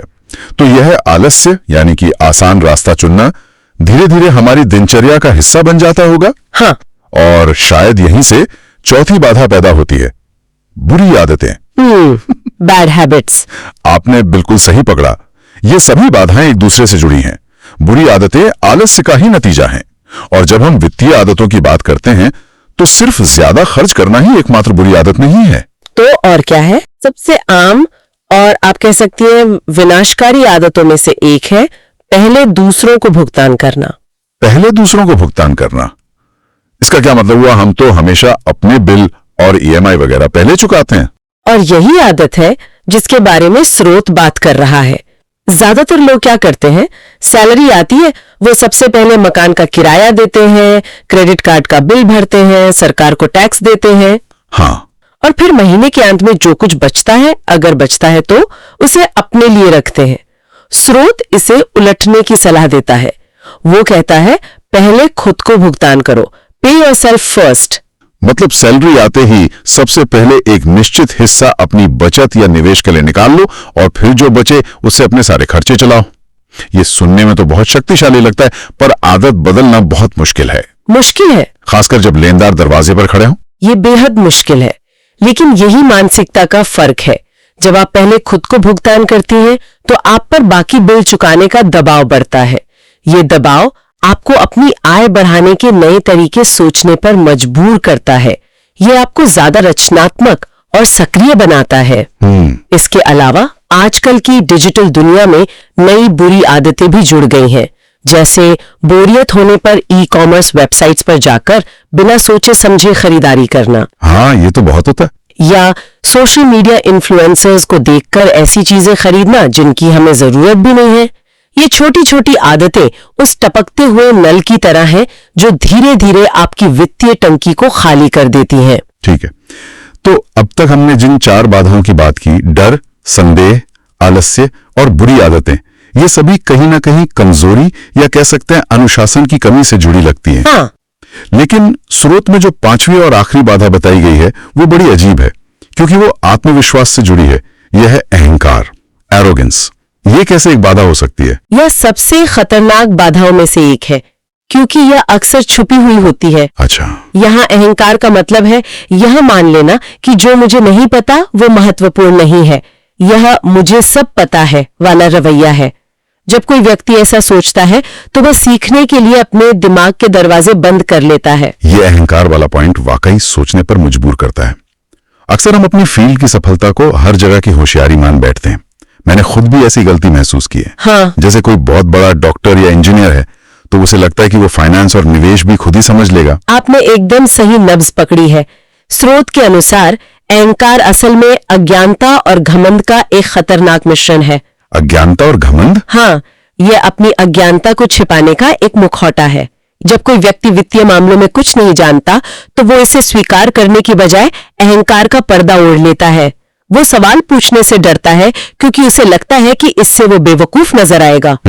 इसलिए वो किसी विशेषज्ञ से सलाह लेने की बजाय अपने किसी दोस्त की टिप पर या बाजार में चल रही अफवाहों के आधार पर निवेश कर देता है और अक्सर अपना पैसा गंवा बैठता है। तो इसका मतलब यह है कि वित्तीय सफलता के लिए विनम्रता और लगातार सीखने की इच्छा रखना सबसे जरूरी है, चाहे आप अपने करियर में कितने ही ऊंचे पद पर क्यों ना पहुंच गए हों। निश्चित रूप से।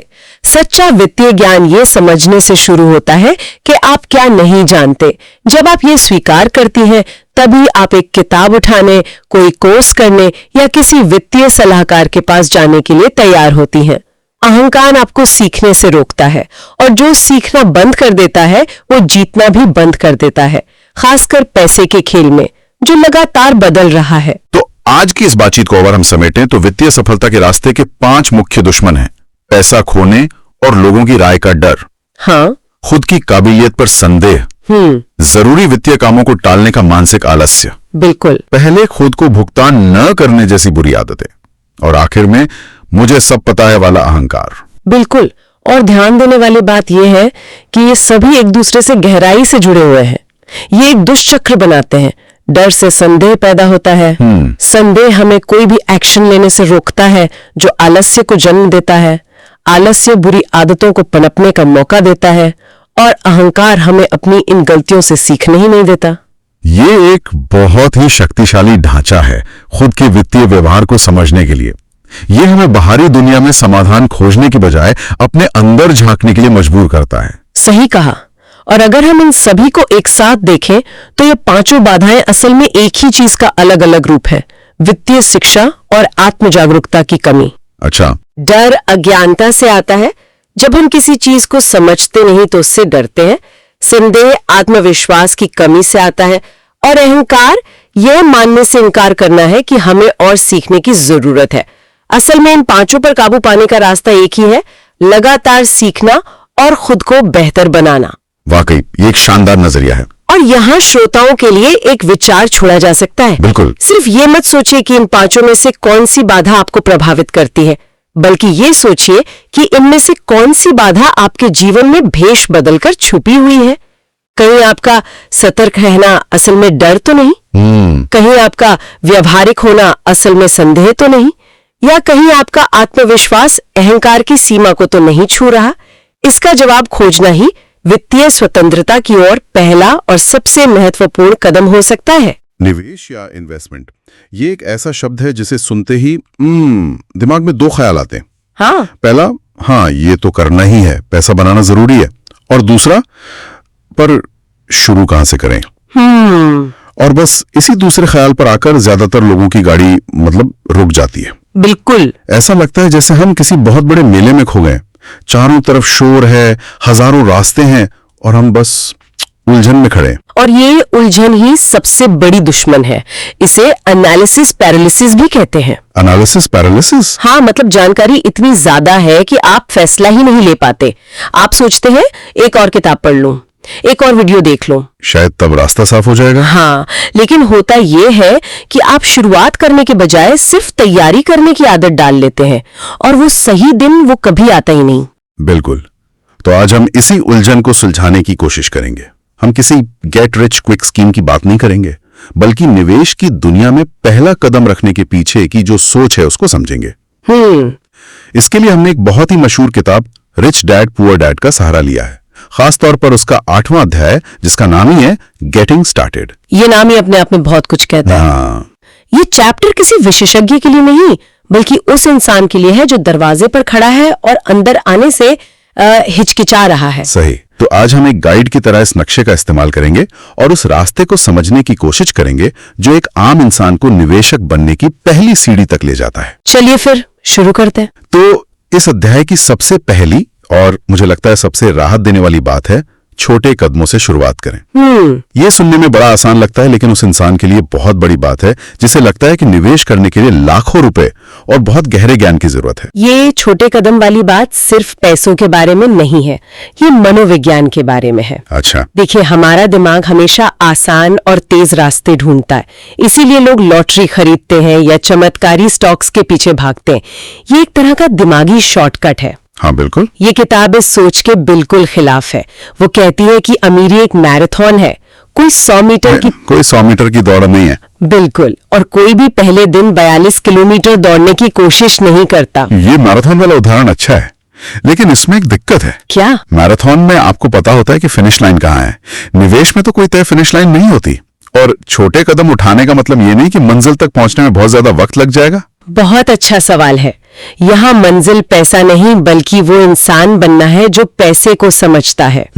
छोटे कदम आपको पैसा बनाने से पहले 2 कीमती चीजें देते हैं, अनुभव और आत्मविश्वास। हाँ, जब आप 1000 रुपए से शुरुआत करते हैं और कोई गलती भी हो जाती है तो आप सीखते हैं, लेकिन बर्बाद नहीं होते, आपका डर कम होता है। सही बात है। वहीं अगर आप 10 लाख रुपए से शुरू करें तो एक गलती आपका खेल खत्म कर सकती है और आपका आत्मविश्वास हमेशा के लिए तोड़ सकती है। मतलब ये छोटे कदम असल में आपके ज्ञान और आत्मविश्वास की नींव बना रहे हैं। बिल्कुल, और ये नींव किसी भी पैसे से ज्यादा कीमती है। तो ये नींव बनाने वाली बात सिर्फ पैसों की नहीं बल्कि अपनी मानसिकता की नींव बनाने की है। ठीक है, ये बात समझ में आती है। हाँ। पर मान लीजिए किसी ने 1000 रुपए बचा भी लिए, तो वो करे क्या, कहाँ जाए?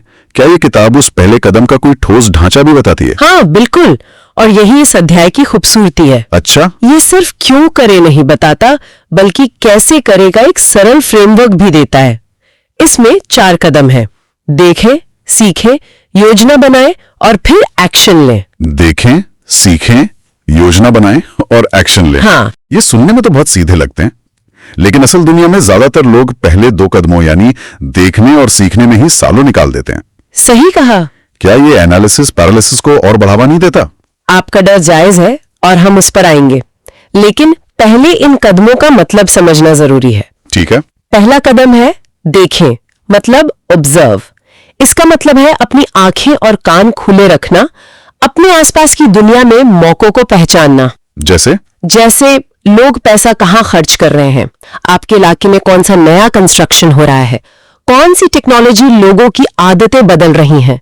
ये एक तरह से अपने अंदर एक वित्तीय रडार को एक्टिवेट करने जैसा है। दिलचस्प है। और दूसरा कदम है सीखें, लर्न। ये वो हिस्सा है जहां ज्यादातर लोग या तो बहुत ज्यादा वक्त लगाते हैं या इसे पूरी तरह छोड़ ही देते हैं। सही कहा। और सीखना सिर्फ किताबें पढ़ना नहीं है, ये सक्रिय रूप से ज्ञान हासिल करना है। जैसे इस किताब की वो मशहूर परिभाषा कि एसेट यानी संपत्ति वो चीज है जो आपकी जेब में पैसा डाले, और लायबिलिटी यानी देनदारी वो जो आपकी जेब से पैसा निकाले। हाँ, ये तो बहुत पावरफुल है ना? एक कार जिसे ज्यादातर लोग एसेट समझते हैं, असल में एक लायबिलिटी है, क्योंकि वो पेट्रोल, मेंटेनेंस और इंश्योरेंस के नाम पर लगातार आपकी जेब से पैसा निकालती है। सही बात। ये छोटी सी बात ही इंसान का पूरा नजरिया बदल सकती है। बिल्कुल। ठीक है, तो हमने देखा, हमने सीखा। अब तीसरा कदम, योजना बनाएं, यानी प्लान। हाँ, यहाँ लोग अक्सर बड़े बड़े एक्सेल शीट्स और जटिल कैलकुलेशन के बारे में सोचने लगते हैं, जबकि शुरुआत में योजना बहुत सरल हो सकती है। लक्ष्य क्या है? रिटायरमेंट, बच्चों की पढ़ाई, आप हर महीने कितना बचा सकते हैं, आप कितना जोखिम झेल सकते हैं। ये गूगल मैप्स पर अपनी मंजिल डालने जैसा है। अच्छा उदाहरण है। अगर आपको पता ही नहीं कि जाना कहाँ है, तो आप दुनिया की सबसे अच्छी गाड़ी लेकर भी कहीं नहीं पहुंचेंगे। और फिर आता है चौथा और शायद सबसे मुश्किल कदम, एक्शन लें, स्टार्ट इन्वेस्टिंग। हाँ, यहीं आकर वो एनालिसिस पैरालिसिस वाली बात सामने आती है। लोग योजना बनाते रहते हैं, सीखते रहते हैं, लेकिन पहला पैसा लगाने से डरते हैं। बिल्कुल, और किताब इस पर बहुत जोर देती है। बिना पानी में उतरे तैराकी नहीं सीखी जा सकती। सही है। आप कितनी भी थ्योरी पढ़ लें, असली सीख तो एक्शन लेने से ही मिलती है। पहला कदम उठाना ही सबसे बड़ी बाधा को पार करना है, चाहे वो 500 रुपए की पहली SIP शुरू करना हो। एग्जैक्टली। वो एक्शन आपके दिमाग को बताता है कि अब आप सिर्फ एक दर्शक नहीं बल्कि एक खिलाड़ी हैं। तो ये 4 कदम एक ढांचा तो देते हैं, लेकिन मुझे लगता है कि इन कदमों पर चलने के लिए कुछ और भी चाहिए। सिर्फ एक रोड मैप होना काफी नहीं है, उस पर चलने की हिम्मत और अनुशासन भी तो चाहिए। आपने बिल्कुल सही नब्ज पकड़ी है। हाँ। और इसीलिए किताब इस 4 चरणीय प्रक्रिया को मजबूती देने के लिए 3 स्तंभों की बात करती है: लगातार सीखना, अनुशासन और एक्शन। अच्छा, 3 स्तंभ। हाँ, ये इस पूरी इमारत के पिलर हैं। चलिए इन स्तंभों को थोड़ा और समझते हैं। पहला है लगातार सीखना, ये तो हम पहली बात कर चुके हैं। हाँ, लेकिन यहाँ इसका मतलब गहरा है। ये एक बार का काम नहीं है। दुनिया बदल रही है, बाजार बदल रहे हैं। हाँ, जो रणनीति आज काम कर रही है, जरूरी नहीं कि वो 10 साल बाद भी करे। इसीलिए सीखते रहना एक आदत होनी चाहिए, एक काम नहीं। आपका ज्ञान ही आपका सबसे बड़ा एसेट है। सही। और दूसरा स्तंभ है अनुशासन यानी डिसिप्लिन। ये सुनकर मुझे अपनी ही गलती याद आ गई। बताइए।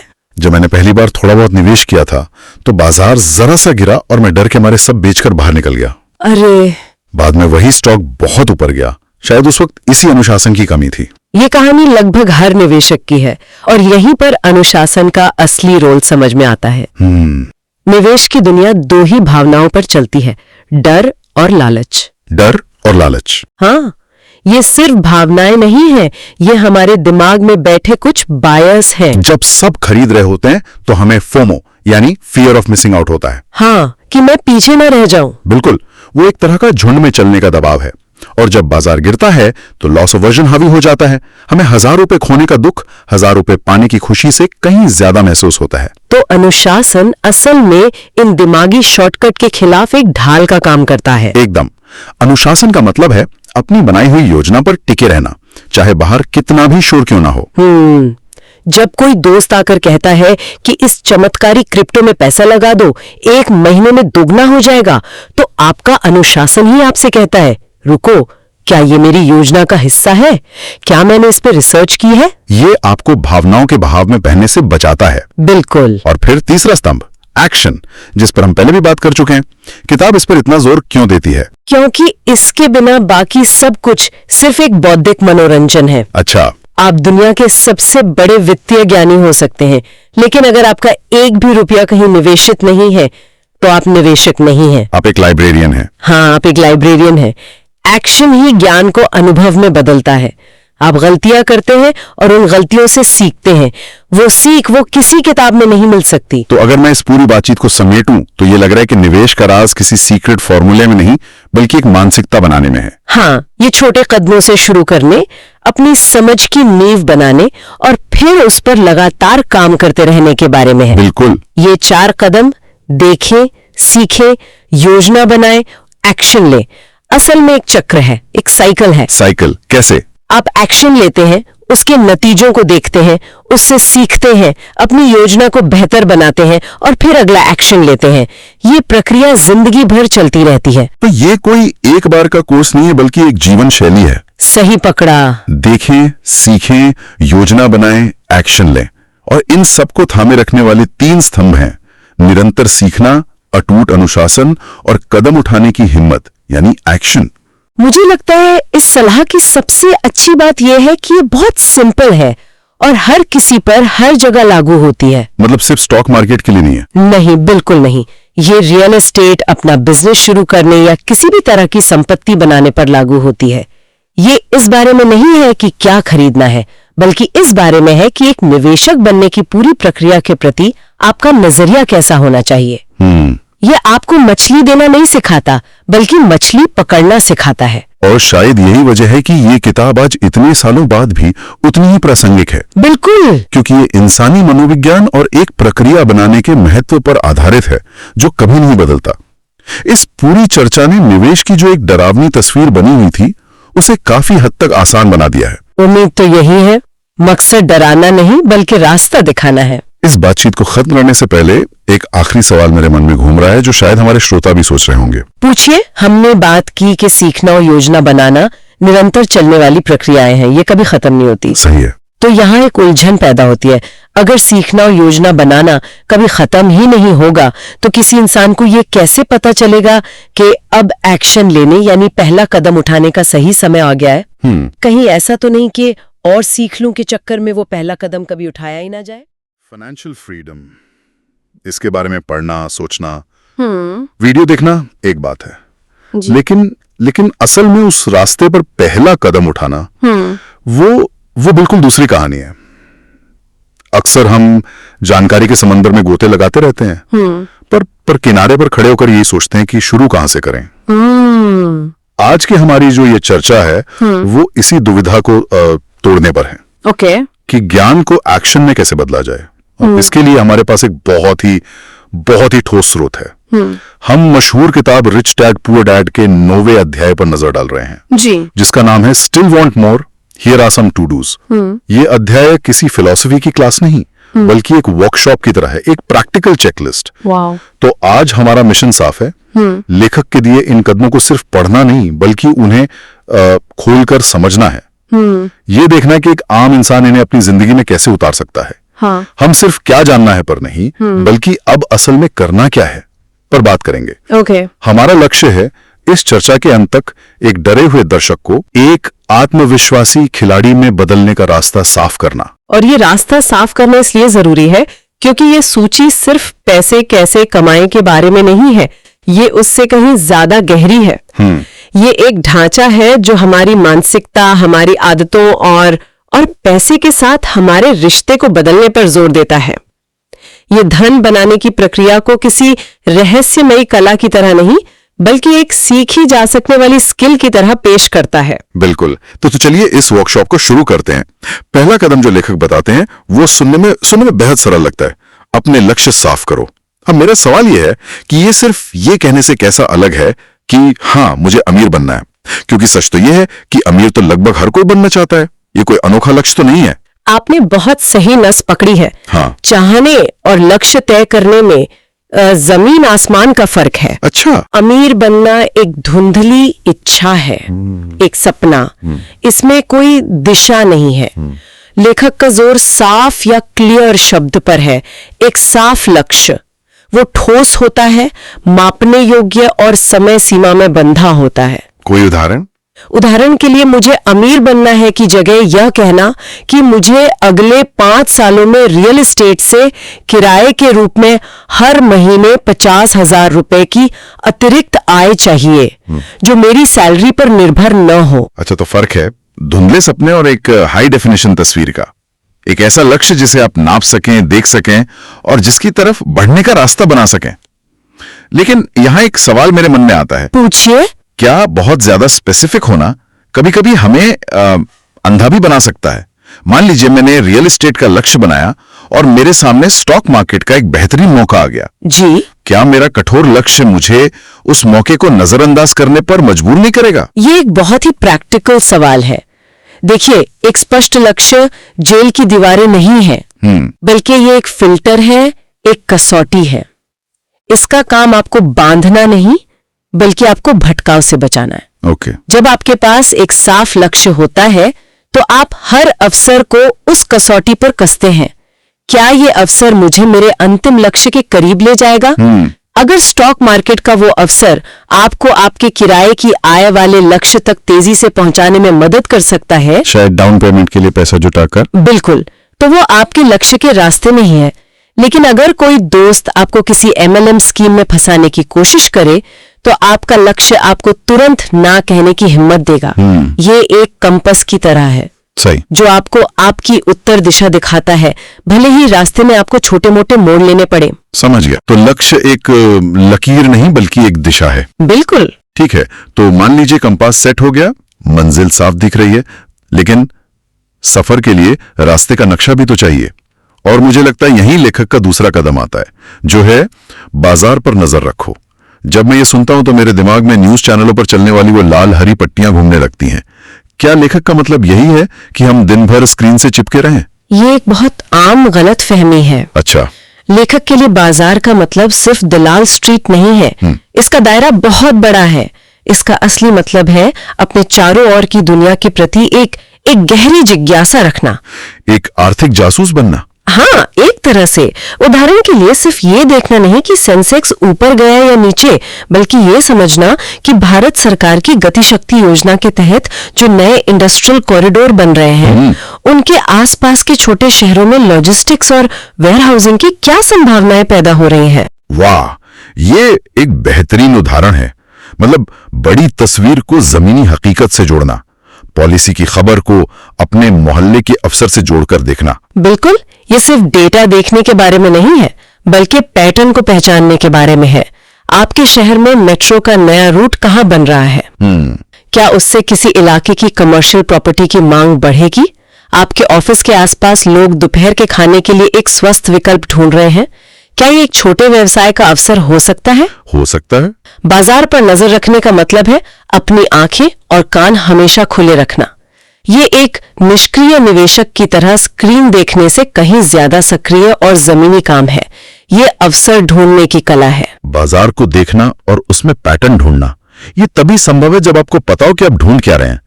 आप किसी सोने की खान को देखकर भी उसे मिट्टी का ढेर समझ सकते हैं, अगर आपको सोने की पहचान ही ना हो। सही बात है।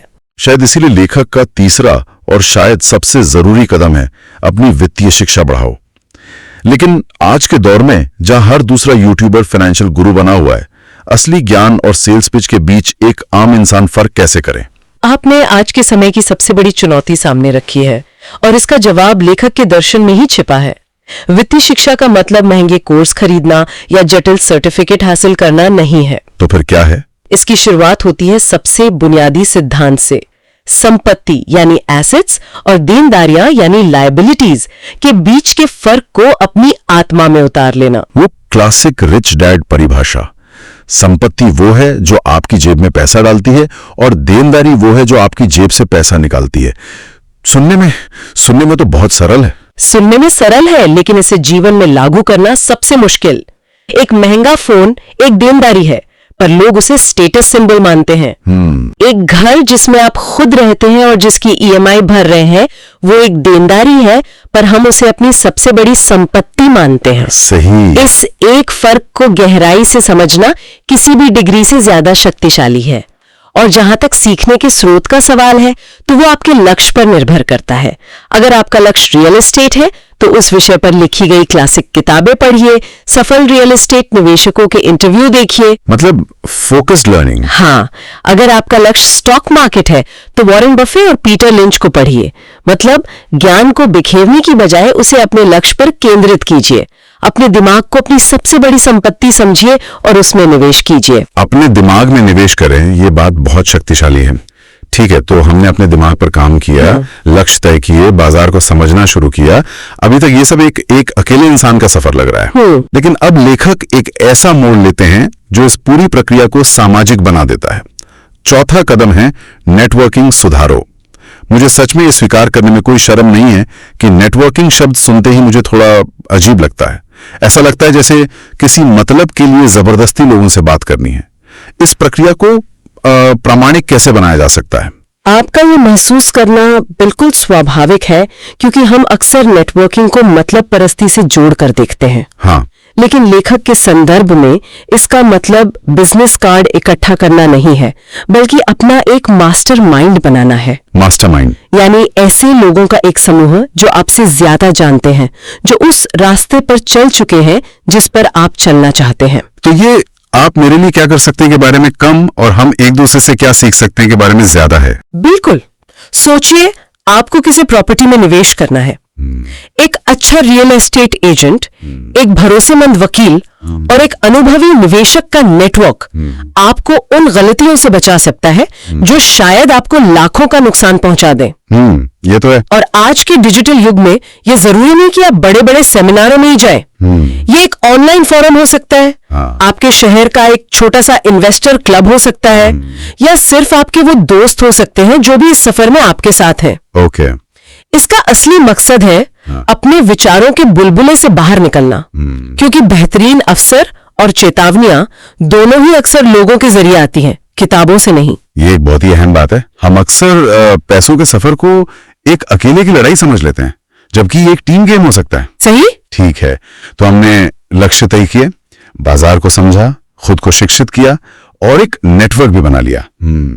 अब आता है वो पल जहां ज्यादातर लोग रुक जाते हैं, एक्शन लेने का पल। शायद इसी के लिए लेखक ने अंतिम और सबसे व्यवहारिक कदम बताया है, छोटे निवेश से शुरू करो। हाँ, और ये कदम एनालिसिस पैरालिसिस यानी सोचते ही रह जाने की बीमारी। हाँ, उसी बीमारी का सबसे बड़ा इलाज है।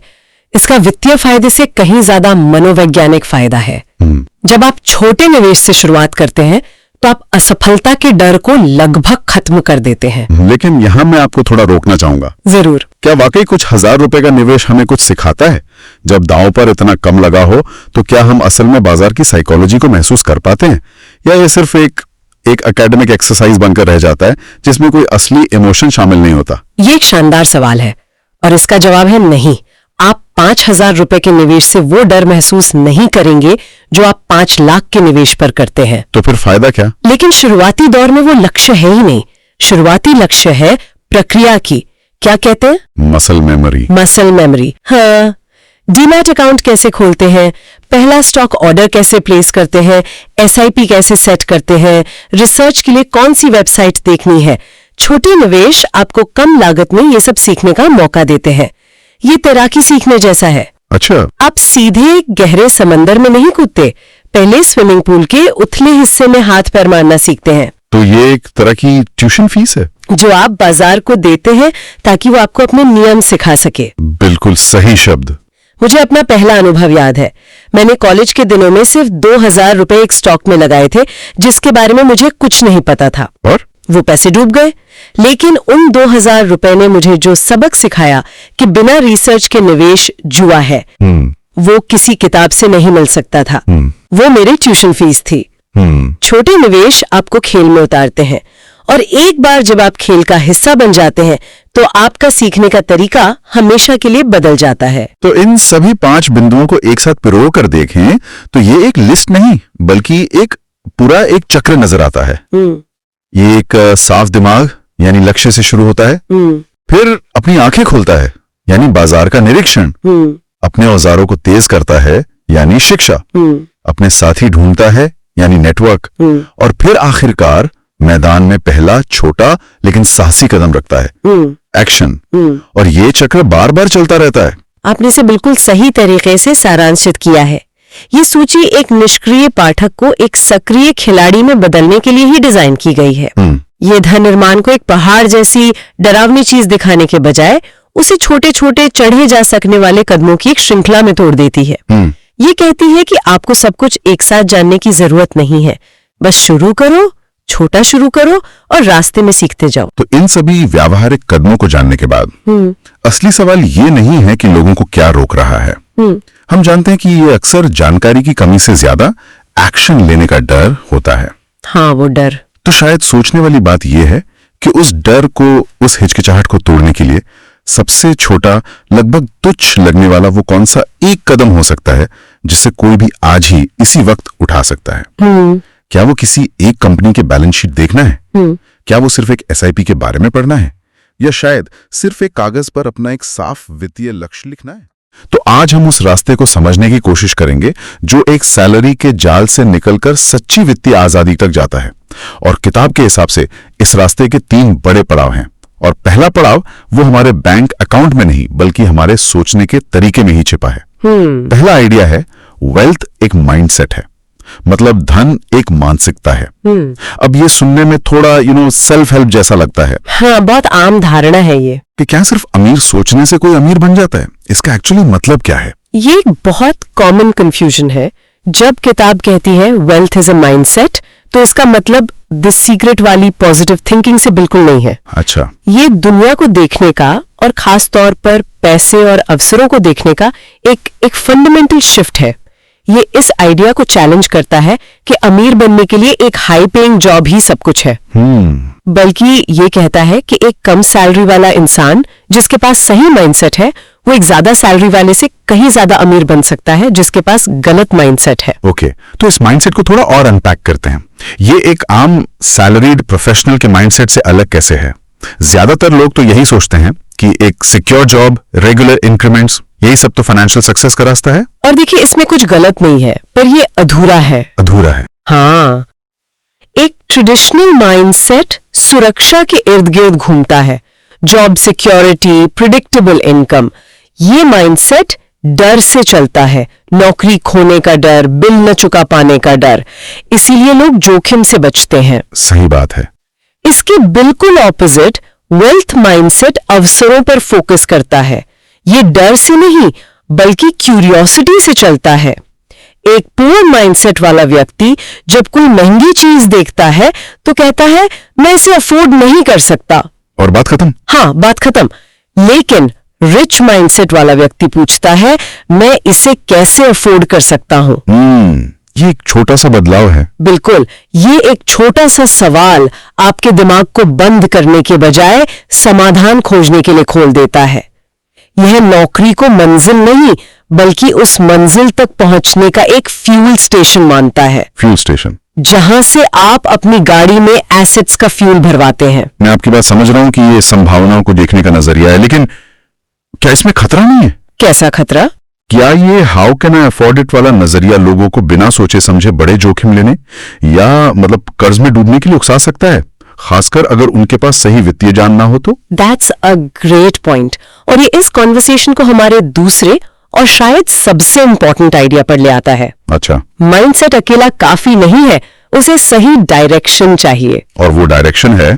सैलरी नहीं बल्कि एसेट्स आपको फाइनेंशियली फ्री बनाते हैं। सैलरी नहीं बल्कि संपत्ति आपको आर्थिक रूप से स्वतंत्र बनाती है। बिल्कुल, आपका सवाल एकदम वैलिड है।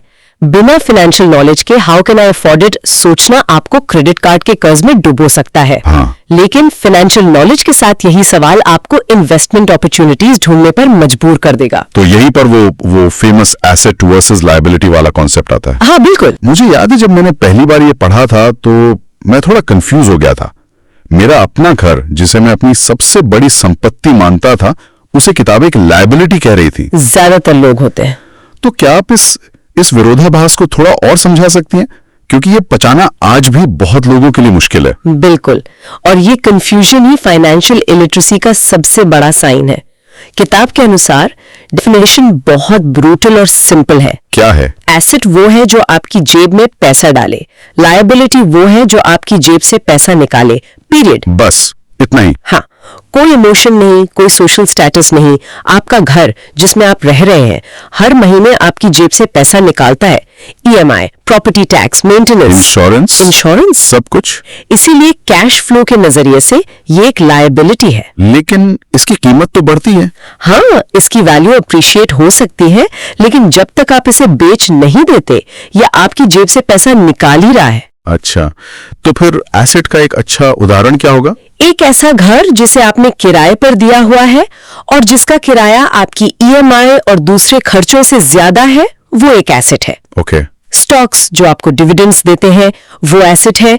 बॉन्ड्स जो आपको इंटरेस्ट देते हैं, वो एसेट है। कोई किताब आपने लिखी है जिससे रॉयल्टी आती है, वो एक एसेट है। और ये परिभाषा आज भी इतनी पावरफुल इसलिए है क्योंकि ये दिखने वाली अमीरी और असली अमीरी में फर्क करती है। और आज के सोशल मीडिया के जमाने में तो ये और भी जरूरी हो गया है। बिल्कुल, जहां लोग कर्ज लेकर महंगी छुट्टियों पर जाते हैं और उसे अपनी संपत्ति की तरह दिखाते हैं।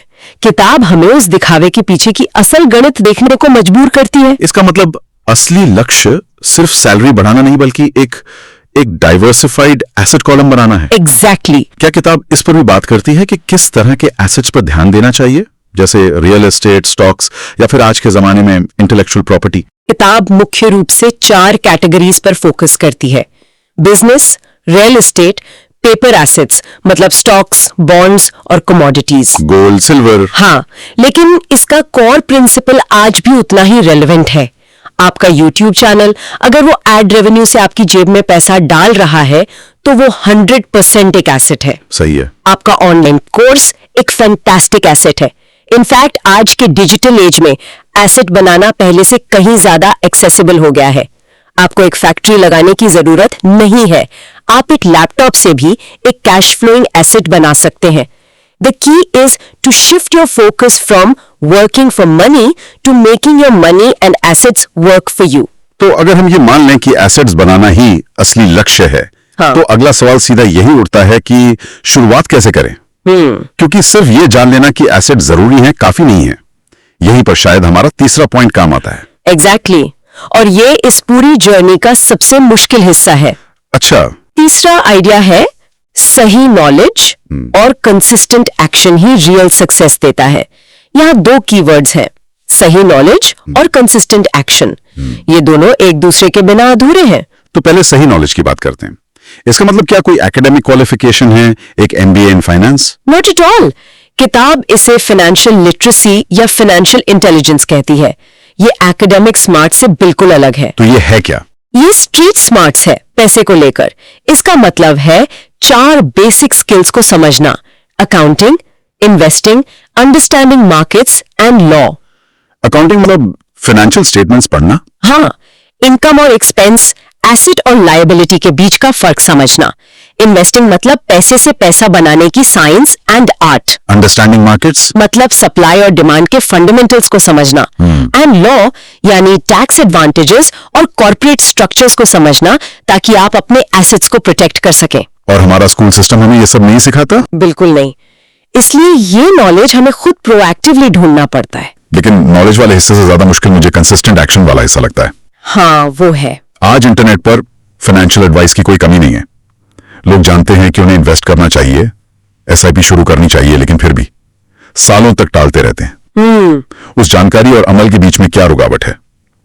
Why is knowing not enough? हाँ, ये असली प्रॉब्लम है।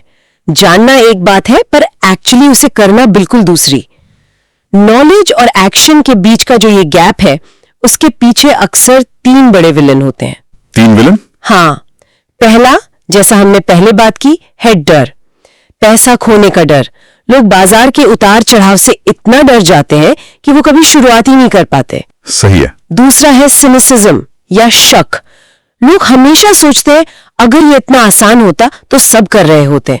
वो हर अपॉर्चुनिटी में प्रॉब्लम ढूंढते हैं। और तीसरा? और तीसरा और शायद सबसे चालाक विलन है आलस, या जिसे हम प्रोक्रेस्टिनेशन कहते हैं, कल से शुरू करूंगा वाला एटीट्यूड। डर की बात तो समझ आती है, लेकिन आपने एक और चीज का जिक्र किया था पहले, बुरी आदतें।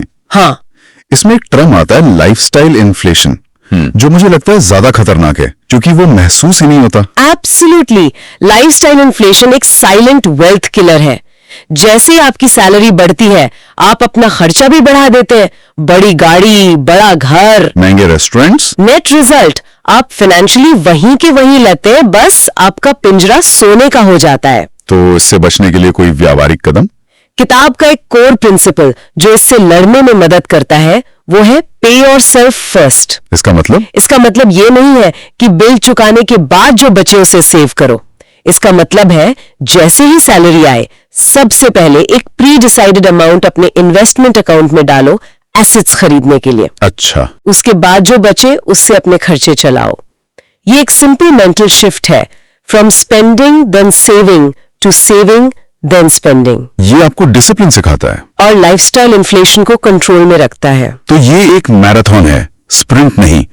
हर महीने छोटे छोटे सही फैसले लेना सालों बाद एक बड़ा नतीजा देता है। बिल्कुल, ये वन बिग स्टॉक पिक या लॉटरी जीतने की कहानी नहीं है। अगर हम इसे एक बड़ी तस्वीर से जोड़ें तो ये केवल फाइनेंस के बारे में नहीं है, बल्कि लाइफ के किसी भी फील्ड में सक्सेस पाने का एक यूनिवर्सल प्रिंसिपल है। जैसे चाहे आपको जिम जाकर बॉडी बनानी हो, कोई नई लैंग्वेज सीखनी हो या कोई स्किल डेवलप करनी हो, हर जगह सही ज्ञान और उस पर कंसिस्टेंट एक्शन ही काम आता है। कोई भी एक दिन में 6 पैक एब्स नहीं बना सकता और कोई भी एक दिन में फाइनेंशियली फ्री नहीं हो सकता।